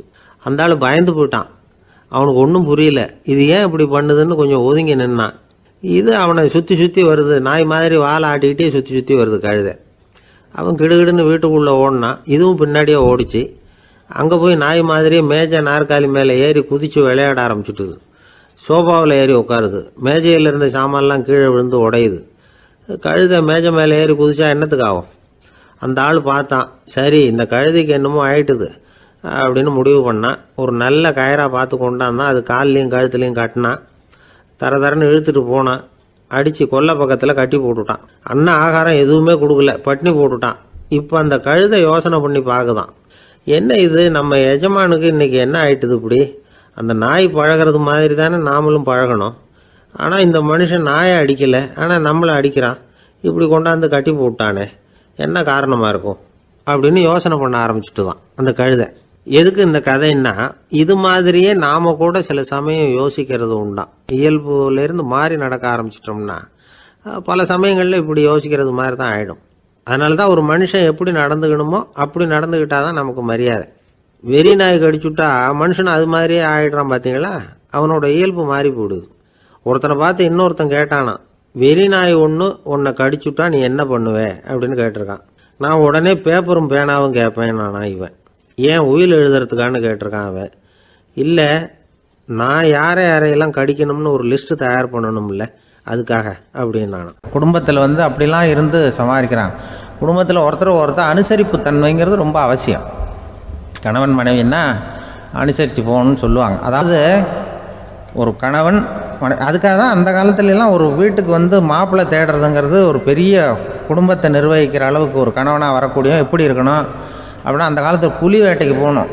ஒரு பொண்ணுக்கு மாப்பிள்ளை தேடுறதுன்னா நம்ம தமிழ் பழக்கம் என்னென்னா, காட்டுக்கு போய் ஒரு புலியை வேட்டையாடிட்டு வரணும். அந்த புலி பல்லு அல்லது நகத்தை கொண்டுட்டு வரணும் அந்த இளைஞன். அதை வீட்டில் கொடுப்பான். அதை தான் கட்டி அதை இதாக கட்டுவாங்க, மாலையாக போடுவாங்க, தாலியாக கட்டுவாங்க. அதாவது வீரம் இருக்கா பையனுக்குன்னு பார்ப்பாங்க. ஒரு பொண்ணு வேணும்னா நீ முதல்ல வீட்டுக்கு பொண்ணு கேட்க போகக்கூடாது, காட்டுக்கு போகணும். போய் புலியை கொண்டு வா, அதுக்கப்புறம் தான் உனக்கு பொண்ணு அப்படின்னு சொல்லுவாங்க. இப்போவெல்லாம் ஏன் போகிறதில்லைன்னா, இப்போலாம் ஒருத்தனை காட்டுக்கு போய் புலிப்பல் கொண்டு வான்னா புலி தான் மாப்பிள்ளையாக வரும். அதனால தான் இப்போ போகிறதில்ல யாரும் காட்டுக்கு. அப்போ பெண்களும் ரொம்ப வீரமாக இருந்தாங்க. பெண்கள் மூலம் அந்த காலத்தில் எப்படின்னா, முறத்தாலேயே புலியை துரத்துவாங்களாம். நம்ம பழைய பாட்டிலெல்லாம் பார்த்துருப்பீங்க, முறத்தால் புலியை விரட்டினாங்கன்னு வரும் பழைய பாட்டு. அந்த அளவுக்கு பெண்களுக்கு வீரம். இப்போ கல்யாணம் ஆகி இந்த காலத்தில் ஒரு கணவனை விரட்டிட்டு வந்தாங்களாம் முறத்தை எடுத்துக்கிட்டு. ஒரு மனைவி அவன் பயந்துட்டு வெளில ஓடி வரான். பின்னாடி முறத்தை எடுத்துகிட்டு அந்த அம்மா ஓடி வருது. இவனை தனியாக பிடிச்சி கொண்டு போய், என்னப்பா இந்த மனைவிட்டு இப்படி பயந்து ஓடி வரியே, முறத்தால் துரத்துறா இப்படி வரியே அப்படின்னு தான் அவன் அப்படியே தடுமாறிக்கிட்டு, அதெல்லாம் ஒன்றும் இல்லை, அவன் என்னை புலியாக நினைக்கிறா அப்படின்னு ஒரு பெருமையாக சொல்லிட்டானான். அந்த காலத்தில் புலியை தான் முறத்தால் விரட்டினாங்க, இப்போ புருஷனை விரட்டுறாங்க அப்படின்னு சொல்லி. அப்படி அந்த காலத்தில் கணவனுக்கு ஒரு குடும்பத்தை நிர்வகிக்கிற திறமை இருக்கா, உடல் வலிமை தான் முக்கியம். இப்போ கூட மதுரை பக்கத்தில் ஐயாவுக்கு தெரியும், அந்த இளவட்டக்கல்லுன்னு ஒரு ஊருக்கு ஊர் எல்லையில் கிடக்கும். ஊர் எல்லையில் ஒரு பெரிய கல் கிடக்கும். அந்த ஊருக்கு பொண்ணு கேட்க போகிறவங்க அந்த கல்லை தலைக்கு மேலே தூக்கி காட்டணும். அப்படியே தூக்கி தலைக்கு மேலே வசதி கீழே போடணும். அந்த வலு இருந்தால் தான் நீங்கள் அந்த ஊருக்குள்ளேயே போகலாம், பொண்ணு கேட்குறதுக்கு போகலாம். இல்லைன்னா நீ திரும்பி போக வேண்டியதான். அந்த வலிமை இருக்கா மாப்பிள்ளைன்னு பார்க்குறாங்க. இளவட்டக்கல்லுன்னு பேர். அப்போ என்ன பண்ணாங்கன்னா, ஒரு 1000 வருஷத்துக்கு முன்னாடி அந்த கல்லை தலைக்கு மேலே தூக்கி கீழே போடுவாங்களாம். ஒரு 500 வருஷத்துக்கு முன்னாடி அப்படி கொஞ்சம் தூரம் இடுப்பு அளவுக்கு தூக்கி கீழே போட்டுக்கிட்டு இருந்துருக்குறாங்க. அதுக்கப்புறம் ஒரு 100 வருஷத்துக்கு முன்னாடியெல்லாம் அப்படி முழங்கால் அளவுக்கு அப்படி தூக்கி போட்டால் போகிறோம்னு வச்சுருந்தாங்களாம். இப்போ நான் அந்த ஊருக்கு என் கூட பழனிசாமின்னு ஒருத்தர் இருக்கார். அவர் போய், உனக்கு எப்படிப்பா இந்த ஊரில் கல்யாணம் ஆச்சு அப்படின்னா, இப்போலாம் நாங்கள் தொட்டு கும்பிட்டா போகிறோம், அதை அசைக்கிறது கூட இல்லை. அப்படி ஆகிட்டுது. ஒரு குடும்பத்தை கணவனாக வரப்போகிறவனுக்கான தகுதி அந்த காலத்தில் அப்படி இருந்து தான். அப்படி கணவன் தேர்ந்தெடுக்கிறது, குடும்ப தலைவனை தேர்ந்தெடுக்கிறது ஒரு பெரிய காரியம். ஒரு பெரிய செல்வந்தர் போட்டி வச்சாராம். ஒரு நீச்சல் குளம், அதில் யார் வேணாலும் குதித்து அந்த பக்கம் போய் கரையேறலாம். அந்த நீச்சல் குளத்தில் விஷப்பாம்புலாம் கிடக்கு. யார் துணிஞ்சி அந்த விஷப்பாம்பு இருக்கிற குளத்தில் குதித்து அந்த பக்கம் போய் கரையேறானோ அவனுக்கு ஒரு 100 ஏக்கர் நிலம் கொடுப்பேன். அது வேண்டான்னா ஒரு 1000 ஆடு கொடுப்பேன். அதுவும் வேண்டான்னா என் பொண்ணை கொடுப்பேன் அப்படின்னு போட்டி வச்சார். அதான் மாப்பிள்ளையை தேர்ந்தெடுக்கிறதுக்கு அவர் ஒரு வழி, நீச்சல் குளத்தில் குதிச்சு கரையேறணும். இப்போ அந்த ஊரில் இருக்கிற இளைஞர்கள்லாம் பார்க்குறாங்க அந்த குளத்தில் குதிக்கணும்னு. ஆனால் குளத்தில் வெறும் விஷப்பாம்பெலாம் கிடக்கு. இது என்ன பண்ணுறதுன்னு பார்த்தா யாருமே குதிக்கிறதுக்கு தைரியம் வரல. திடீர்னு ஒருத்தன் துணிஞ்சு குதித்தான். படபடன்னு அடிச்சுட்டு போய் அந்த பக்கம் கரையேறிட்டான். கரையேறின உடனே பரவாயில்லையே ஒரு ஆள் வந்துட்டான்னு சொல்லி அவனை அந்த இளைஞனை போய் பிடிச்சிட்டு வந்தாங்க. அந்த பெரியவர் கேட்டார், ஏப்பா இவ்வளவு பெரிய விஷப்பாம்பெல்லாம் கிடக்கிற நீச்சல் குளத்தில் நீ துணிஞ்சு குதித்து கரையேறி இருக்கிற, உனக்கு என்ன 1000 ஏக்கர் நிலம் கொடுத்துறவா, 100 ஏக்கர் நிலம் கொடுக்கவா சொல்கிறப்படி அப்படின்னா, வேண்டாம் சார்ன்றான். ஓஹோ அப்படின்னா ஒரு 1000 ஆடு வேணுமா உனக்கு அப்படின்னா, அதுவும் வேண்டாம் சார். ஓ அப்படின்னா என் பொண்ணு வேணுமா அப்படின்னா, அதுவும் வேண்டாம் சாருங்கிறான். அப்புறம் எதுக்குடா குதிச்சுன்ட்டு, என்ன உனக்கு என்ன தான் வேணும் அப்படின்னு கேட்டிருக்காரு. என்னை எவன் பிடிச்சி தள்ளி விட்டவன்னு தெரியணும் அப்படின்ட்டுருக்கான். அதுக்காக அவன் பார்த்துருக்கான். அப்படி இருந்தால் தான் துணிச்சல் வரும் இந்த காலத்தில். எதுக்கு இவ்வளவு சங்கடம்லாம் வச்சாங்கன்னா, ஒரு குடும்பத்துக்கு தலைவராக வர வேண்டிய ஒரு ஆள், கணவனாக இருக்க வேண்டியவனுக்கு துணிச்சல் இருக்கா, தைரியம் இருக்கா அப்படிங்கிறது பார்க்குறதுக்காக இப்படிப்பட்ட தேர்வு முறைகள்லாம் வச்சுருந்தாங்க அந்த காலத்துலலாம். இப்போலாம் கல்யாணம் பண்ணுறது ஆளுக்கு நேரில் பார்க்காமலே கூட கல்யாணம் நடக்குது இன்டர்நெட்டில். இப்போ சர்டிஃபிகேட் கேட்குறாங்க, நோய் நொடி இல்லாமல் இருக்காரா பார். காட்டுக்கெலாம் போக வேண்டாம், நேராக ஆஸ்பத்திரிக்கு போய் ஒரு சர்டிஃபிகேட் வாங்கிட்டு வா, உனக்கு ஒன்றும் வியாதி இல்லைன்னு ப்ரூவ் பண்ணு, அதுக்கப்புறம் பார்த்துக்கலாம், மற்றதை பேசுவோம் அப்படின்னு சொல்லி அப்படி இருக்குது நிலைமை. அதனால் குடும்பத்தில் அந்த கணவனாக இருக்கிற வேண்டியவனுக்கு பொறுப்பு அதிகம். ஏன்னா எல்லாத்தையும் அனுசரித்து போக வேண்டியதாக வந்தான். மனித நேயம்ங்கிறத பற்றி சொல்லுவாங்க. மனித நேயம் ஏன்னா ஒரு கணவன் கணவனாக இருக்கணும், மனைவி மனைவியாக இருக்கணும். ஒரு மனுஷன் இன்றைக்கி மனிதனாக இல்லை, மனித நேயம் குறைஞ்சி போச்சு. எது குடும்ப உறவுகள்லாம் ரொம்ப மாறி போச்சுன்னு சொல்லலாம். இப்போ நாகரிகத்தில் அப்படி தான் இருக்குது. ஒரு இதில் ஒருத்தன் என்ன பண்ணியிருக்கிறான், ஒரு சின்ன பையனை கொண்டு வந்தானா. ஒரு சின்ன பையன் பக்கத்தில் இருக்கான். ஒரு பெரியவர் கேட்டிருக்கார், யாரப்பா அந்த பையன் அப்படின்னு கேட்டிருக்கார். இவன் சொன்னான்னா, இந்த பையன் எனக்கு தூரத்து உறவுன்னு இருக்கான். சரி, தூரத்து உறவுன்னா எப்படி அப்படின்னு கேட்டிருக்கான். இந்த பையன் எங்கள் அப்பாவுக்கு 8வது புள்ள அப்படின்னானா. கூட பிறந்தவனே அவ்வளோ தூரமாக போயிட்டான், 8வதாக பிறந்தான். அப்படி இருக்க குடும்ப உறவுகள்ங்கிறது. மனுஷனுக்கு வேல்யூ விஞ்ஞானம் எப்படி போட்டிருக்குன்னா, ஒரு மனித உடம்பில் இருக்கிற கால்சியத்தை மட்டும் தனியாக எடுத்தால் ஒரு சின்ன ரூமுக்கு வெள்ளை அடிக்கலாமா. ஒரு மனுஷ உடம்பில் இருக்கிற பாஸ்பரஸை மட்டும் தனியாக எடுத்தால் ஒரு 40 நெருப்பு குச்சி தயார் பண்ணலாம். ஒரு மனுஷ உடம்பில் இருக்கிற இந்த கொழுப்பு சத்தை மட்டும் தனியாக எடுத்தால் ஒரு 7 சோப்பு கட்டி தயார் பண்ணலாம். அது மாதிரி ஒரு மனுஷ உடம்புல இருக்கிற இரும்பு சத்தை மட்டும் தனியாக எடுத்தால் ஒரு 2 அங்குல ஆணி 2 செய்யலாம். இவ்வளவுக்கும் விலை போட்டால் 42 ரூபா 50 காசு. இதுதான் மனுஷனுக்கு விஞ்ஞானம் போட்டிருக்கிற விலை. அது எப்போ அது ஒசரும்னா, அவன் மனுஷனாக இருக்கிற வரைக்கும் இருக்கிறப்ப. அதுவும் செத்து போனால் அதுவும் கிடையாது, செத்து போனால் அதுவும் குறைஞ்சிரும். மிருகங்களுக்கெல்லாம் அப்படி இல்லை, செத்ததுக்கு அப்புறம் விலை கூடும். அங்கெல்லாம் எல்லா ஊர்லேயும் பார்த்திங்கன்னா உயிர் கோழி 50 ரூபா, உரிச்ச கோழி 60 ரூபான்னு போட்டிருக்கோம். செத்ததுக்கு அப்புறம் 10 ரூபா அதிகம். மனுஷனை நீ உயிர் மனுஷன் 42 ரூபா 50 காசு, செத்ததுக்கு அப்புறம் 52 ரூபான்னா நீயே வச்சுக்கிடாது, எனக்கு இது கண்டுபிடும். அவன் எப்போ அவனுக்கு வேல்யூ கூடும்னா, மனிதனாக வாழும்பொழுது தான் வேல்யூ கூடும். குடும்பத்தில் அந்த பாசத்தோடு வாழணும்னு கடவுள்கிட்ட கேட்டு சொன்னாங்களே, அதுதான். இந்த சமூகங்கிறதும் ஒரு பெரிய குடும்பம்தான். அதனால தான் இந்த நாட்டுக்கு உள்ள பெருமையை எல்லாரும் ஒற்றுமையாக இருந்தால் எதையும் சாதிக்கலாம்ங்கிறது தான் இந்த நாட்டுக்கு உள்ள பெருமை. அப்படி நிரூபித்தோம். அதனால் சமூகங்கிறதும் ஒரு குடும்பம் மாதிரி இருக்கிறது தான் பெருசு. இப்போ சில இதெல்லாம் இப்போ ஜாதி மத வேறுபாடெல்லாம் நம்முடைய முன்னேற்றத்தை தடுக்கும். விலங்குகள் நம்மளோட மேலானது. அதான் ஒரு ஊரில் ஒரு சிவன் கோயில் இருந்து தான். சிவன் கோயிலில் அந்த புறாவெல்லாம் வளர்ந்துக்கிட்டு இருந்திருக்கு. அந்த மாடத்தில், சிவன் கோயில் மாடத்தில் புறாவெல்லாம் குடியிருந்திருக்கு. உடனே அதுக்கு கும்பாபிஷேகம் பண்ணுறதுக்காக ஊரில் திட்டம் போட்டாங்க. சிவன் கோயிலுக்கு வெள்ளடிக்க ஆரம்பித்தாங்க. வர்ணம் பூச ஆரம்பித்ததும் அதுக்கு சாரம் கட்டுவாங்கள்ல, அந்த குச்சியெல்லாம் வச்சு சாரம் கட்டுவாங்க. உடனே இந்த புறாவெல்லாம் என்ன பண்ணிச்சான், இனிமேல் நம்ம இங்கே வெள்ளை அடிக்கிறாங்க, கும்பாபிஷேகம் வருது, நம்ம இங்கே குடியிருக்க முடியாது, எதிர்த்தாப்புல எங்கே போகலான்னு பார்த்துருக்கு. இந்த உயரம் கோபுரத்தில் இருந்த புறாவெல்லாம் எதிர்த்தாப்புல ஒரு மாதா கோயில் இருந்திருக்கு, சர்ச்சு. அங்கே சில மாடங்களில் புறாவெல்லாம் இருக்குது, சில மாடம் இருக்குது. உடனே நம்மளாம் அங்கே போய்டும் கொஞ்சம் காலத்துக்குன்னு எல்லாம் புறப்பட்டு இந்த மாதா கோயிலுக்கு போயிடுது. அங்கே போனால் அங்கே இருக்கிற புறாவோடு சேர்ந்து இதுவும் குடியிருந்துகிட்ருக்கு. கொஞ்ச நாள் என்னாச்சு, அங்கே கிறிஸ்மஸ் வந்துட்டுது. கிறிஸ்மஸ் வந்ததும் சரி இங்கேயும் வெள்ளடிக்க ஆரம்பிக்கிறாங்க. நம்ம மறுபடியும் எங்கடா போகிறதுன்னு பார்த்தா, அங்கே இருக்கிற புறாவோட சேர்ந்து இதுவும் சேர்ந்து நேராக ஒரு பள்ளிவாசல் இருந்தது. எதுக்கு அங்கே இருக்கிற மாடத்தில் போய் அங்கே குடியேறிட்டுது எல்லாம். அங்கே போனால் அங்கே ரமலான் மாதம் ரம்ஜானுக்காக அதையும் புதுப்பிக்க ஆரம்பித்தாங்க. இது என்ன பண்ணுறதுன்னு சொல்லி இந்த 3 செட்டு புறாவும் சேர்ந்து என்ன பண்ணிச்சு, எங்கே போகலான்னு பார்த்தா மறுபடியும் அதுக்குள்ளே இந்த சிவன் கோயிலில் கும்பாபிஷேகம் முடிஞ்சிருக்கு. அங்கே போடுவோம் எல்லாருன்னு சொல்லி எல்லா புறாவும் அந்த சிவன் கோயிலுக்கு வந்துட்டுது. அங்கே போய் மாடத்தில் அதை குடியிருந்துட்டுது. அப்போ திடீர்னு ஒரு நாள் பார்த்தா ஒரே கலவரம் பூமியில் எல்லாம் ஒருத்தன் அருவாளை தூக்கிட்டு நிற்கிறான், குச்சி எடுத்து ஒருத்தனை சுட்டுக்கிறான். ஒரே கலவரம், சத்தம், ஒரே மத கலவரம் வந்துட்டுது ஊரில். அப்போது புறாவெல்லாம் மாடத்தில் இருந்துக்கிட்டு ஒரு குஞ்சு புறா அவங்க அம்மாட்ட கேட்டு தான், இது என்ன, இந்த மனுஷனுக்கு என்னாச்சு, அவன் கத்தியை தூக்கிட்டு நிற்கிறானே அப்படின்னு கேட்டு தான். ஒரு குஞ்சு புறா அவங்க அம்மாட்ட கேட்டு தான், அம்மா புறா. இப்போ அந்த புறா சொல்லிச்சான், மனுஷனுக்கு இப்போ மதம் பிடிச்சிருக்கு, அதான் கத்தியை தூக்கிட்டு நிற்கிறான் அப்படின்ட்டுருக்கு. இப்போ நமக்கெல்லாம் பிடிக்கலையே அப்படின்னு தான்.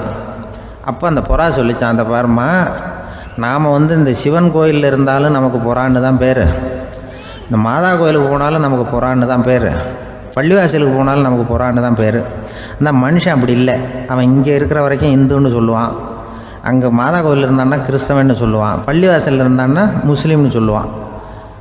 அப்போ இப்போ குஞ்சு புறா அது என்ன இப்படி பண்ணுறாங்க மனுஷங்க, இப்போ அவங்கள விட நம்ம வசதி போல் இருக்க, நம்ம தேவலாம் போல் இருக்க அப்படின்னு தான் அந்த குஞ்சு புறா. அப்போ அந்த தாய் புறா சொல்லிச்சான், உண்மைதான், அதனால தான் நம்ம மேலான இடத்துல இருக்கிறோம், அவன் கீழே நிற்கிறான் என்னமோ அப்படின்னு சொல்லிச்சான். இதுதான் அந்த குடும்பம்ங்கிறது, சமுதாயம்ங்கிறது ஒரு பெரிய குடும்பம். அது இந்த புறாக்கிட்டேருந்து மனுஷன் கற்றுக்க வேண்டியிருக்கு. அப்படி இருக்குது இன்றைக்கி மனுஷனுடைய நிலைமை. அதை புரிஞ்சுக்கணும். அப்படி தான் ஒவ்வொரு இதுலேயும் நாம் நடந்து கொள்ள வேண்டியிருக்குது. மிருகங்கள்டேருந்து கற்றுக்கிற வாய்ப்பெல்லாம் இருக்குது. அப்படி சொல்லுவாங்க, பிள்ளைகளை பற்றி சொல்லுவாங்க. இப்போ ராமர் லட்சுமணர் கதை சொல்லுவாங்க. அதாவது ராமரும் பரதனும் பந்து விளையாடிக்கிட்டு இருந்தாங்களாம் சின்ன வயசில் பந்து விளையாடிட்டு இருந்தாங்களாம். உடனே ராமர் வந்தாராம், கோசலை அவங்க அம்மா மடியில், கோசலை மடியில் சோர்ந்து போய் உட்காந்தாராம்.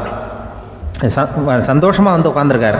அப்போ அந்த கோசலை அம்மா கேட்டாங்களாம், ஏன்ப்பா அப்படி இவ்வளவு சந்தோஷமாக இருக்கே, என்ன காரணம் அப்படின்னு கேட்டிருக்காரு. அப்படின்னு அந்த அம்மா கேட்டிருக்கு. ராமன் சொன்னான்னா, இது என் தம்பியோட நான் பந்து விளையாண்டுக்கிட்டு இருந்தேன், பரதன் அவன் ஜெயிச்சுட்டான், நான் தோத்துட்டேன், என்னை அவன் ஜெயிச்சுட்டான், அவனுடைய வெற்றி எனக்கு சந்தோஷமாக இருக்குது, தம்பியோட வெற்றி, அதனால் நான் சந்தோஷமாக இருக்கேன்னு சொல்லியிருக்கு. அந்த அம்மாவுக்கு ரொம்ப சந்தோஷம், தம்பி ஜெயிக்கிறாங்கிறத பற்றி அண்ணன் சந்தோஷப்படுறானே அப்படின்னு. கொஞ்ச நேரத்தில் பரதன் வந்திருக்கான். அவன் சோர்ந்து போய் கலங்கி போய் அதே அம்மா மடியில் உட்காந்துருக்கான். நீ தான் ஜெயிச்சுட்டியாமே, நீ என்னத்துக்கு வருத்தப்பட்டுட்டு வர அப்படின்னு கேட்டிருக்க அந்த அம்மா. அப்போ பரதன் சொன்னானா, நான் ஜெயிக்கணுங்கிறதுக்காக அண்ணன் விட்டு கொடுத்தாரு, தோத்துட்டாரு, அதனால் எனக்கு வருத்தமாக இருக்குது, உண்மையில் அவர் தான் ஜெயிச்சிருக்க வேண்டியது, எனக்காக விட்டு கொடுத்தாரு அண்ணன், அதனால் நான் வருத்தப்படுறேன்னா. அப்போ அந்த அம்மா சொல்லிச்சான், இப்படி தான் தம்பியினுடைய வெற்றி அண்ணனை சந்தோஷப்படுத்துது, அண்ணனுடைய தோல்வி தம்பியை வருத்தப்பட வைக்குது, இப்படி தான் இருக்கணும் அண்ணன் தம்பின்னா, அப்படி தான் குடும்பத்தில் இருக்கணும்னு சொல்லி அந்த அம்மா சொன்னதாக சொல்லுவாங்க ராமாயண கதை. அதே போல் இப்போ இதில் வரும், நபிகள் நாயகத்தினுடைய பேரர்கள் பாத்திமாவனுடைய பிள்ளைகள் 2 பேர், ஹசன் ஹுசைன் 2 பேர் நபிகள் நாயகத்தினுடைய பேரன்மார்கள். அன்னை பாத்திமாவனுடைய குழந்தைகள். ஹசனும் ஹுசைனும் பேசிக்கிறதே இல்லையா கொஞ்ச நாள். இந்த அம்மாவுக்கு அதை பார்க்குறாங்க, ஏதோ அண்ணன் தம்பிக்குள்ளே ஏதோ தகராறு போல் இருக்கு, ஏன் பேசிக்க மாட்டேங்கிறாங்க அப்படின்னு சொல்லி அந்த பிள்ளைகளை கூப்பிட்டு வச்சு அந்த அம்மா புத்தி சொல்லிச்சான். இந்த பாருப்பா, நீ அண்ணன் தம்பிக்குள்ளே இது மாதிரி இருக்கக்கூடாது, உங்கள் பாட்டனார் ஒரு புத்திமதி சொல்லியிருக்காரு, உனக்கு தெரியுமா, ஒரு முஸ்லீம் இன்னொரு முஸ்லீமோடு 3 நாட்களுக்கு மேல் பேசாமல் இருந்தால் அது அவனை கொலை செய்வதற்கு ஒப்பாகும் அப்படின்னு நபிகள் நாயகம் சொல்லியிருக்கார், தெரியுமா உனக்குன்னு அந்த அம்மா சொல்லிச்சான். அப்போ அந்த தம்பிக்காரர் சொன்னாராம், ஹுசைன் சொல்லியிருக்கார், அதுவும் எனக்கு தெரியும், அதே தாத்தா பாட்டனார் என்ன சொல்லியிருக்காருன்னா, அந்த 2 பேரில் யார் முதல்ல சலாம் சொல்கிறாங்களோ, யார் முதல்ல முன்னாடி பேசுகிறாங்களோ அவங்களுக்கு சொர்க்கம் கிடைக்கும், இறைவனுடைய ஆசி கிடைக்கும்னு சொல்லியிருக்கிறார். அந்த ஆசி அண்ணனுக்கு கிடைக்கட்டுமேங்கிறதுக்காக நான் பேசாமல் இருக்கிறேன் அப்படின்னா. அந்த ராமனும் பரதனும் எப்படி இருந்தாங்களோ அப்படி தான் ஹசனும் ஹுசைனும் இருந்திருக்கிறார்கள். அந்த பாசம்தான் குடும்பத்தில் வேணும். ஒரு அம்மா சொல்லுது, அதாவது கணவன் மனைவியாக இருந்துட்டு அப்புறம் விவாகரத்து வாங்கிக்கிட்டு அதுக்கப்புறம் அந்த அம்மா பேசுகிறத நேற்று தொலைக்காட்சியில் போட்டாங்க. அது என்ன சொல்லுதுன்னா, நாங்கள் கணவனும் மனைவியாக இருக்கிறப்போ எங்களுக்குள்ளே சண்டை வந்துக்கிட்டு இருந்தது, இப்போ விவாகரத்து வாங்கிட்டு இப்போ நண்பர்களாக இருக்கிறோம், இப்போ சண்டையே வர்றதில்லை எங்களுக்குள்ளே. அப்படி பாருங்கள், கணவன் மனைவியாக இருந்தப்போ சண்டை வந்து தான், விவாகரத்து வாங்கினது மறுபடியும் நாங்கள் நல்லபடியாக தான் இருக்கிறோம், ஒன்றும் எங்களுக்கு சண்டை வரல. அப்படி இருக்குது இப்போ காலம் போய்கிட்டுருக்கு. நேற்று அப்படி ஒரு இது என் கூட வேலை பார்க்குறப்போ ஒரு அம்மா இருந்தாங்க. அவங்க எப்போதும் அவங்க வீட்டுக்காரர் படத்தையே வச்சுருப்பாங்க, கையில் பத்திரமா வச்சுருப்பாங்க. அவ்வளவு மரியாதை மதிப்புன்னு சொல்லி நாங்கள்லாம் அவங்கள பெருசாக நினைப்போம். இது எதுக்குமா அவங்க வீட்டுக்காரர் படத்தை பத்திரமா இல்லை கையிலேயே வச்சுருக்கீங்களே, ஆஃபீஸுக்கெல்லாம் எடுத்துகிட்டு வச்சு அடிக்கடி எடுத்து பார்த்துக்குவாங்க. அவ்வளவு பிரியமாக அவங்க வீட்டுக்காரர் இல்லை. ஆமாம், எனக்கு ஏதாவது பிரச்சனை வந்துவிடுதுன்னா உடனே எங்கள் வீட்டுக்காரர் படத்தை எடுத்து பார்ப்பேன். பரவாயில்லையே இப்படி ஒரு இதாக, ஆமாம் இதை பார்த்துட்டு நினச்சிக்குவேன், இதை விட பிரச்சனை வேறு என்ன இருந்துட போகுது உலகத்தில்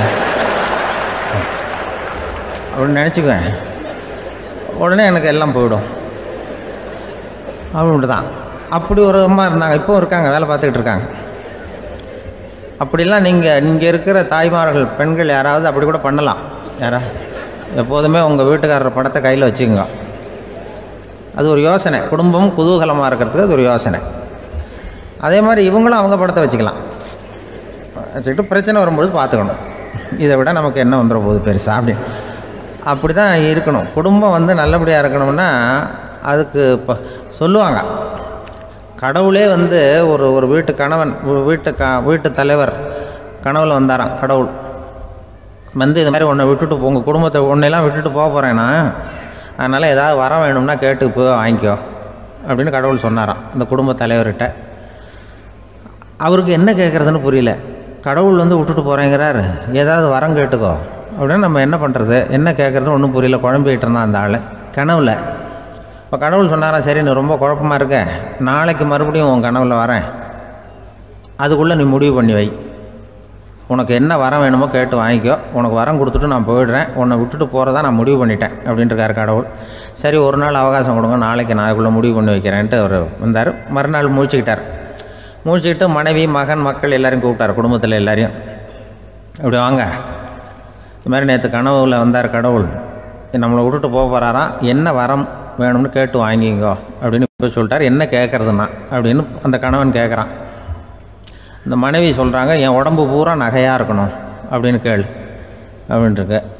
அதுக்குள்ளே அந்த ஒரு பொண்ணு ஓடி அப்படிலாம் கேட்காதப்பா கடவுள்கிட்ட, இப்போ இருக்கிற சொத்து எவ்வளோ இருக்கோ அதுபோல் இன்னொரு பங்கு வேணும்னு கேளு அப்படின்னு. அந்த பையன் அவன் வேறு சொன்னான், அவன் அது நமக்கு இது போல் ஒரு 10 பங்காவது வேணும், 2 பங்களாக கார் வேணும் அப்படின்னு அவன் ஒரு லிஸ்ட்டை கொடுத்தான். இவர் என்ன கேட்குறதுன்னு முடிவு பண்ணுறதுக்குள்ள அங்கே வேலை செய்கிற அம்மா, ஒரு வயசான அம்மா வந்திருக்கு, வேலை செய்கிற அம்மா. அது சொல்லிச்சான் இவர்கிட்ட, தப்பாரு கடவுள்கிட்ட அப்படிலாம் கேட்காதப்பா, நாளைக்கு வரும்பொழுது என்ன வர வேணும்னா எங்கள் குடும்பத்தில் எல்லாரும் அன்பாக இருக்கணும் பாசமாக இருக்கணும்னு கேட்டு வாங்கிக்கோ வரத்தை, அன்பு பாசம் குடும்பத்தில் எப்போதும் நிலவணும்னு கேட்டு வாங்கிக்கோ, வேறு எல்லாம் நம்ம பார்த்துக்கலான்னு இந்த பெரியம்மா சொல்லித்தான். மறுநாள் அதே மாதிரி படுத்து தூங்கினார். கடவுள் கனவுல வந்தார். கேட்கும்பொழுது இவர் சொன்னாராம், ஐயா எனக்கு எங்கள் குடும்பத்தில் நாங்கள் கணவன் மனைவி புள்ள குட்டி எல்லாம் பாசமாக இருக்கணும் அன்பாக இருக்கணும், இதுதான் எங்களுக்கு வர வேணும் அப்படின்னு கேட்டாராம். இவர் கேட்டதும் கடவுள் தலையை சொரிய ஆரம்பிச்சிட்டாராம். ஏன் என்ன யோசிக்கிறீங்கன்னு கேட்டிருக்காரு. நீங்கள் அன்பாக பிரியமாக இருந்தீங்கன்னா அப்புறம் ஏன் நான் உங்களை விட்டுட்டு போக போகிறேன், நான் ஏற்கனவே இல்லைங்கிறதுனால தான் உங்களை விட்டு போகலாம்னு முடிவு பண்ணியிருந்தேன். இப்போ நீங்கள் ஏற்கனவே பாசமாக இருந்தீங்கன்னா நான் இனிமேல் போக மாட்டேன், அதனால் ஏன் முடிவும் மாற்றிக்க வேண்டியது தான், உங்கள் கூட தான் இருக்க போகிறேன்னாராம். இப்படி ஒரு கதை சொல்லுவாங்க. அதனால் ஒரு குடும்பத்தில் அந்தந்த உறவு முறைகள் சரியாக இருக்கிற வரைக்கும் எல்லாம் நல்லாயிருக்கும். அங்கே தான் இறைவன் வாழும் இல்லம்ங்கிறாங்களே, அதுதான் அதில் அந்த குடும்ப தலைவருங்கிறவர் கணவன் அப்படிங்கிறதுனால அவருக்கு தான் பொறுப்பு. அவருக்கு நிறைய சகிப்புத்தன்மை வேணும், கோபம் வரக்கூடாது, யார் என்ன சொன்னாலும் போகணும். சில கணவன்மார்கள் எது சொன்னாலும் மனைவி தட்டுறதில்லை, அங்கே போனால் போவாங்க, எதுக்கு போக சொல்கிறேன்னு கேட்குறதில்ல, போகிறது, இங்கே வான்னா வர்றது. திருவள்ளூர் மனைவி இருந்தாருன்னு சொல்கிறாங்கல்ல, அது மாதிரி. அது எப்படின்னா ஒருத்தர் சொன்னார், அது அப்படி இல்லை, அதுக்கு ஒரு கதை சொன்னார். ஹிட்லர் வந்தாராம் ஒரு தடவை, ஒரு பெரிய கப்பல் மேலே, கப்பலுடைய மேல் தளத்தில் ஹிட்லர் வந்துக்கிட்டு இருக்கார். ஒரு இங்கிலீஷ் கேப்டன் எதிரில் நிற்கிறான். அவனுக்கு பெரிய ஆச்சரியம், இந்த ஆள் எப்படி இப்படி ஒரு தனி மனிதனாக இருந்துக்கிட்டு உலகத்தையே இப்படி இந்த பாடுபடுத்துகிறார் அப்படின்னு சொல்லி, உன்னுடைய வெற்றிக்கு என்ன காரணம்னு கேட்டாராம் அந்த இங்கிலீஷ் கேப்டன். இப்போ ஹிட்லர் சொன்னாராம், என்னுடைய வெற்றிக்கு காரணம் என்கிட்ட வேலை செய்கிற ஊழியர்கள், நான் கிழிச்ச கோட்டை தாண்ட மாட்டாங்க, நான் என்ன சொல்கிறேனோ அதை உடனே செய்வாங்க, ஏன் எதுக்குன்னு எதிர்த்து பேச மாட்டாங்க, அதுதான் என்னுடைய வெற்றிக்கு காரணம் அப்படின்னு சொல்லி அதை நிரூபித்து காட்டுறேன் பார் அப்படின்னு சொல்லி கையை தட்டினாராம் ஹிட்லர். உடனே ஒரு சிப்பாய் எங்கேருந்து லெஃப்ட் ரைட் போட்டு சல்யூட் பண்ணி நின்னான். உடனே ஹிட்லர் சொன்னார், நீ அப்படியே இந்த கப்பல் மேல் தளத்துலேருந்து அப்படி கடலில் விழுந்து செத்து போடா அப்படின்னு பொத்துன்னு குதிச்சுட்டான். எதுக்கு சொல்கிறேன் என்ன இதில், உடனே குதிச்சு செத்து போட்டான். இவருக்கு பெரிய ஆச்சரியம் கேப்டனுக்கு. ஹிட்லர் சொன்னார், இதுதான் என்னுடைய வெற்றிக்கு காரணம், தப்பார் இன்னொருத்தனை கூப்பிட்றேன் அப்படின்னு தட்டினா இந்த பக்கத்துலேருந்து ஒருத்தன் வந்தான், லெஃப்ட் ரைட் நின்னா, நீ இப்படி குதிச்சு செத்து போடா அப்படின்னு பொத்துன்னு குதிச்சுட்டான். எதுக்கு போக சொல்கிறீங்கன்னு ஒன்றுமே கேட்கல, குதினா உடனே குதிச்சுட்டான். அப்போ ஹிட்லர் சொன்னார், இதே மாதிரி என்னுடைய ஒவ்வொரு ஊழியர்களும் இருக்கிறாங்க, நானும் ஊழியர்களை இழக்கிறதுக்கு தயாராக இல்லை, தப்பார் தயாராக இருப்பேன் எப்போதும், தப்பார் இன்னொருத்தரம் தட்டுறேன்னு இன்னொருத்தர் வந்தார். எதிர்த்தாப்புலேருந்து ஒருத்தன் லெஃப்ட் ரைட் சல்யூட் அடித்தான். நீயும் குதிச்சு செத்து போடான்ருக்கார் ஹிட்லர். இவனால் பொறுக்க முடியல, இந்த இங்கிலீஷ் கேப்டன் அனாவசியமாக ஒவ்வொருத்தனாக குதிச்சுட்றானேன்னு சொல்லி ஓடி போய் அவனை குதிச்சிட்டான். குதிக்கிறதுக்கு முன்னாடி பிடிச்சி தனியாக எடுத்துகிட்டு போட்டான். தனியாக எடுத்துகிட்டு போய் அந்த சிப்பாய்கிட்ட கேட்டாரான் அந்த இங்கிலீஷ் கேப்டன், ஏன்ப்பா அந்த ஆள் குதிக்க சொல்கிறான்னா நீ ஏன் எதுக்குன்னு கேட்குறது இல்லையா, உடனே குதித்து செத்து போகிறீங்களே, இதெல்லாம் என்ன அநியாயம் அப்படின்ட்டுருக்கான் அந்த இங்கிலீஷ் கேப்டன் கையை பிடிச்சிக்கிட்டு. உடனே அந்த சிப்பாய்க்கு கோவம் வந்துட்டு தான், உடையா கையை, இவன்ட்ட வேலை பார்க்குறத விட உழுந்து செத்து போகலான்னு நான் கொதிக்கிறான். என்ன அனாவசியமாக எதுக்கே இருக்க சொல்கிறேன் அப்படின்னு சொல்லி குதிச்சுட்டானா. அதனால் இந்த உடனே சொல்கிறத செய்கிறாங்க பாருங்கள், அவங்கள நம்பக்கூடாது. கணவன்மார்களுக்கு ஒரு எச்சரிக்கை. சொல்கிறத உடனே செஞ்சுருவாங்க மனைவி. நீ அங்கே போனால் போங்க, வரணும் அது ஹிட்லர் மாதிரி நினைக்கிறாங்கன்னு அர்த்தம். இதுகிட்ட பேசிக்கிட்டு இருக்கிறத விட சொல்கிறத செஞ்சுட்டு போடுவோமே. அப்படி சமாளிக்கிற கணவன்மார்கள் உண்டு. குடும்பத்தில் அப்படிலாம் இருந்து சமாளிக்கிறாங்க. வாழ்க்கையில் வெற்றி பெற என்ன வழி? இது ஒரு முக்கியமான கேள்வி. இதுக்கு எல்லாரும் பொதுவாக சொல்கிற ஒரு பதில், உழைச்சா வெற்றி பெறலாம் அப்படிங்கிறது தான். வாழ்க்கையில் வெற்றி பெற உழைப்பு மட்டும் இருந்தால் போதாது, நேர்மையும் வேணும் அப்படிங்கிறார் பால் ஹாஃப்மேன். இவர் யார் தெரியுமா? இவர் ஒரு பெரிய பொருளாதார நிபுணர். இரண்டாவது உலகப் போர் முடிஞ்ச சமயம் அப்போ இவர் அமெரிக்காவின் நிதி ஆலோசகராக இருந்தார். தன்னுடைய வாழ்க்கையில் நடந்த பழைய நிகழ்ச்சி ஒன்று அவர் சொன்னார். இளம் வயசில் படித்து முடித்ததும் அவர் வேலை தேடிக்கிட்டு இருந்தாராம். அப்போது ஒரு கால்நடை வைத்தியர்கிட்ட போய் வேலை கேட்டிருக்கார். இவர் அங்கே போன சமயத்தில் அந்த டாக்டர் தன்னுடைய பழைய கார் ஒன்றை விற்பனை செய்யறதுக்காக வேற ஒருத்தர்கிட்ட பேரம் பேசிக்கிட்டு இருந்தார். வாங்க வந்தவர் இவர்கிட்ட அந்த காரை பற்றின விவரம்லாம் கேட்டுக்கிட்டு இருந்தார். கார் நல்ல நிலைமையில் இருக்குமா அப்படிங்கிற கவலை அவருக்கு. எல்லா விவரங்களையும் கேட்டுக்கிட்டு அவர் கடைசியாக சொன்னார், டாக்டர், இந்த காரை நீங்களே என்னுடைய ஊருக்கு ஓட்டிகிட்டு வர வேண்டியது. கார் எந்த ரிப்பேரும் ஆகாமல் என்னுடைய ஊருக்கு சேர்ந்துட்டுதுன்னா அங்கேயே நான் பணம் கொடுத்து இந்த காரை வாங்கிக்கிறேன் அப்படின்னார். நம்ம கார் அவ்வளோ தூரத்துக்கு வழியில் எந்த கோளாறும் இல்லாமல் போய் சேருமா அப்படிங்கிற சந்தேகம் டாக்டருக்கு. அவர் என்ன செஞ்சார் தெரியுமா? தன்கிட்ட வேலை கேட்டு வந்திருந்த இளைஞர் பால் ஹாஃப்மேனை கூப்பிட்டார். அவர்கிட்ட சொன்னார், இதை பாருப்பா, இந்த காரை நீ அவருடைய ஊர் வரைக்கும் நல்லபடியாக ஓட்டிகிட்டு போய் சேர்த்துட்டீன்னா உனக்கு நான் வேலை கொடுத்து விட்றேன். அது மட்டும் இல்லை, காரு விற்கிற தொகையில் கமிஷனும் கொடுக்குறேன், என்ன சம்மதமா அப்படின்னு கேட்டார். ஹாஃப்மேன் யோசனை பண்ணார். அதுக்கப்புறம் சரின்னு சொல்லி சம்மதிச்சார். கொஞ்ச நேரத்தில் அவரும் கார் வாங்க வந்தவரும் புறப்பட்டாங்க. இவர் ரொம்ப சிரமப்பட்டு வழியில் எங்கேயும் நிறுத்தாமல் காரை ரொம்ப சாமர்த்தியமாக ஓட்டிகிட்டு போய் சேர்த்துட்டார். இவரை அழைச்சிக்கிட்டு வீட்டுக்குள்ளே போனார். அப்புறம் கேட்டார், இதை பாருப்பா, இப்போ சொல்லு, இந்த காரோட நிலைமை இப்போ எப்படி இருக்குது? உண்மையிலேயே இது நல்ல நிலைமையில் இருக்குதா? உன்னுடைய மனசாட்சிப்படி பதில் சொல் அப்படின்னார். இவரும் உடனே காரு நல்ல நிலைமையில தான் இருக்குது அப்படின்னு சொல்கிறதுக்கு வாயை திறந்தார். அதுக்குள்ளே பார்வை எதிரில் உள்ள சுவர் மேலே பட்டுது. அங்கே இயேசுநாதர் படம் ஒன்று மாட்டியிருந்தாங்க. அதுக்கு அடியில் எழுதியிருந்த வாசகம் என்னன்னா, நீ பேசும் ஒவ்வொரு வார்த்தையையும் இயேசு கவனித்து கொண்டிருக்கிறார் அப்படின்னு இருந்தது. அந்த வரிகளை பார்த்தார். உடனே காரு சரியில்லை அப்படிங்கிற உண்மையை சொல்லிவிட்டார். இவர் இப்படி சொன்னதும் இவரை ரொம்ப ஆச்சரியமாக பார்த்தார். இவர்கிட்ட இருந்த நேர்மை அவரை சிந்திக்க வச்சது. உன்னுடைய நேர்மையை பாராட்டுறேன், உனக்கு கமிஷன் கிடைக்கணுங்கிறதுக்காகவே நான் இந்த காரை வாங்கிக்கிறேன்னார். இப்போ அவர் திகைச்சு போய் நின்னார். மறுபடியும் அவர் சொன்னார், நீ காரை ஓட்டிகிட்டு வரும்பொழுதே உன்னுடைய திறமையை பார்த்தேன், உனக்கு விருப்பம் இருந்தால் நீ என்கிட்டயே வேலைக்கு சேர்ந்துடலாம் அப்படின்னார். பால் ஹாஃப்மேன் அவர்கிட்ட வேலைக்கு சேர்ந்தார். படிப்படியாக முன்னேறினார். கடைசியில் பார்த்தீங்கன்னா அமெரிக்காவினுடைய நிதி ஆலோசகராக ஆனார். அதுக்கப்புறம் அவர் அந்த பழைய சம்பவத்தை எப்பவும் மறக்கிறதில்ல, அடிக்கடி சொல்கிறது உண்டு. அதனால் இதிலேருந்து நாம் தெரிஞ்சுக்க வேண்டியது என்னென்னா, வாழ்க்கையில் முன்னுக்கு வரணும்னா உழைப்பு மட்டும் போதாது, நேர்மையும் வேணும். ஆனால் இந்த காலத்தில் சிலருடைய நேர்மை நமக்கு ஆச்சரியமாக கூட இருக்கும். ஒருத்தர் புஸ்தக கடை வச்சுருந்தார். ரொம்ப நேரமாக தேடி ஒரு புத்தகத்தை கையில் எடுத்தார். அதுக்கு பில் போட சொன்னார். அந்த புத்தக கடைக்கு வந்த இன்னொருத்தர் பில் போடுறவர், சார் இந்த புத்தகம் மகா அறுவை, மகா மட்டம், இது வேணாம் உங்களுக்கு, வேற ஏதாவது ஒன்று பாருங்கன்னார். புத்தக கடை வச்சிருக்கிறவரே இப்படி சொன்னார். வாங்க வந்தவர் இவர் ஆச்சரியமாக பார்த்தார். உங்கள் நேர்மையை பாராட்டுறேன், அது சரி, இந்த புத்தகத்தை ஏற்கனவே நீங்கள் படித்து பார்த்துட்டீங்களான்னு கேட்டார். அதை படித்து வேற பார்க்கணுமான்னார். அப்புறம் எப்படி இது மகா மட்டம்னு சொல்கிறீங்க அப்படின்னார். அதை எழுதினவனே நான் தான் சார் அப்படின்னார் அவர். இது ஒரு விதமான நேர்மை, நேர்மையை ஒத்துக்கிறது. எப்படி இருந்தாலும் வாழ்க்கையில் உழைப்பும் நேர்மையும் உயர்வதற்கு வழிகள். உழைப்பை விட நேர்மை முக்கியம் அப்படிங்கிறத புரிந்து கொண்டால் வாழ்க்கையில் வெற்றி நிச்சயம். ஒரு பூங்கா, அங்கே ஒருத்தர் நின்றுட்டு இருக்கிறார். நின்றுக்கிட்டே ஏதோ ஆழ்ந்த யோசனையில் இருக்கிறார். அந்த பக்கமாக இன்னொருத்தர் வந்தார். இவரை கவனித்தார். என்ன யோசனைன்னு கேட்டார். எப்படி எழுந்திருக்கிறதுன்னு யோசனை பண்ணிட்டு இருக்கிறேன்னாரு அவர். கேட்டவருக்கு ஒரு மாதிரி ஆயிட்டுது. ஏற்கனவே நின்றுகிட்டு இருக்கிற ஒருத்தர் எப்படி எழுந்திரிச்சு நிற்கிறதுன்னு யோசிக்கிறாருன்னா அது ஆச்சரியம் தானே. அதுக்கப்புறம் இவர் யோசிக்க ஆரம்பித்தார், என்ன இவர் இப்படி பேசுகிறாரு அப்படின்னு. கீழே விழுந்தால் தானே எழுந்திரிச்சு நிற்க முடியும். அதனால் எழுந்திரிக்கணும்னு நினைக்கிறவங்க முதல்ல கீழே விழணும். இவர் முதல்ல கீழே விழணும், அதுக்கப்புறம் தான் எழுந்திருக்கிறது எப்படின்னு சிந்திக்க முடியும்.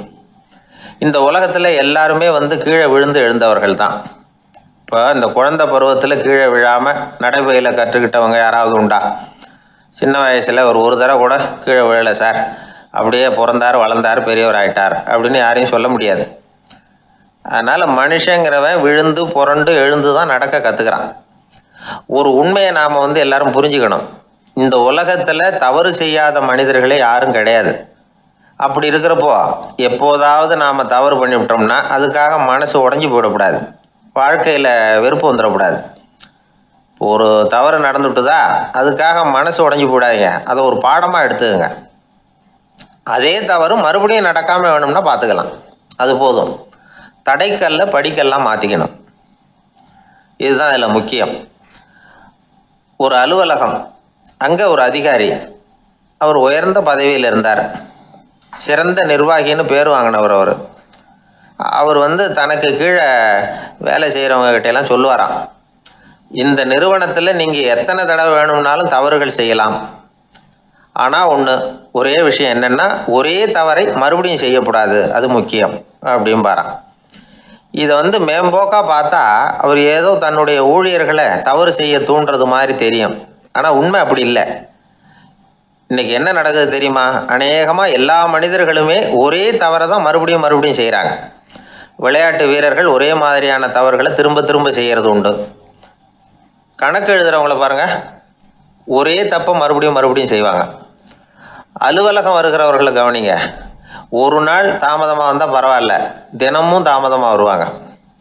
இது மாதிரி செய்த தவறையே திரும்ப திரும்ப செய்கிறதுக்கு என்ன காரணம் அப்படின்னா சோம்பல், ஞாபக மறதி, கவனக்குறைவு, தன்னுடைய திறமை பேரில் அளவுக்கு மீறிய நம்பிக்கை, இப்படி இதில் ஏதாவது ஒரு காரணமாக இருக்கலாம் அப்படிங்கிறாங்க இது பற்றி ஆய்வு செய்கிற வல்லுநர்கள். ஒரு தடவை செஞ்ச தவிர மறுபடியும் செய்கிறது இல்லைன்னு முடிவு செஞ்சுக்கிட்டு அதை செயல்படுத்த கற்றுக்கணும், அது போதும், வாழ்க்கை வெற்றிகரமாக அமையும் அப்படிங்கிறாங்க அந்த அனுபவசாலிகள். அதனால் வெற்றிகரமாக வாழ்க்கையில் நடைபோட விரும்பும் இளைஞர்கள் தவிர்க்க வேண்டியது என்னென்னா, முதல்ல சோம்பலை தவிருங்கள், சுறுசுறுப்பாக இயங்குங்கள் அப்படிங்கிறது அவங்க அறிவுரை. ரெண்டாவது ஞாபக மறதி, எந்த செயல்லையும் ஈடுபாடு வேணும், அக்கறை வேணும். மூணாவது கவனக்குறைவு, எதையும் அலட்சியப்படுத்தக்கூடாது. நாலாவது என்னால் முடியாதது எதுவுமே கிடையாது அப்படிங்கிற அளவுக்கு மீறிய நம்பிக்கை, அது ஆபத்தில் கொண்டு போய் விட்டுரும். அதனால் முதல் தவறு உங்களுக்கு ஒரு பாடமாக அமையணும்.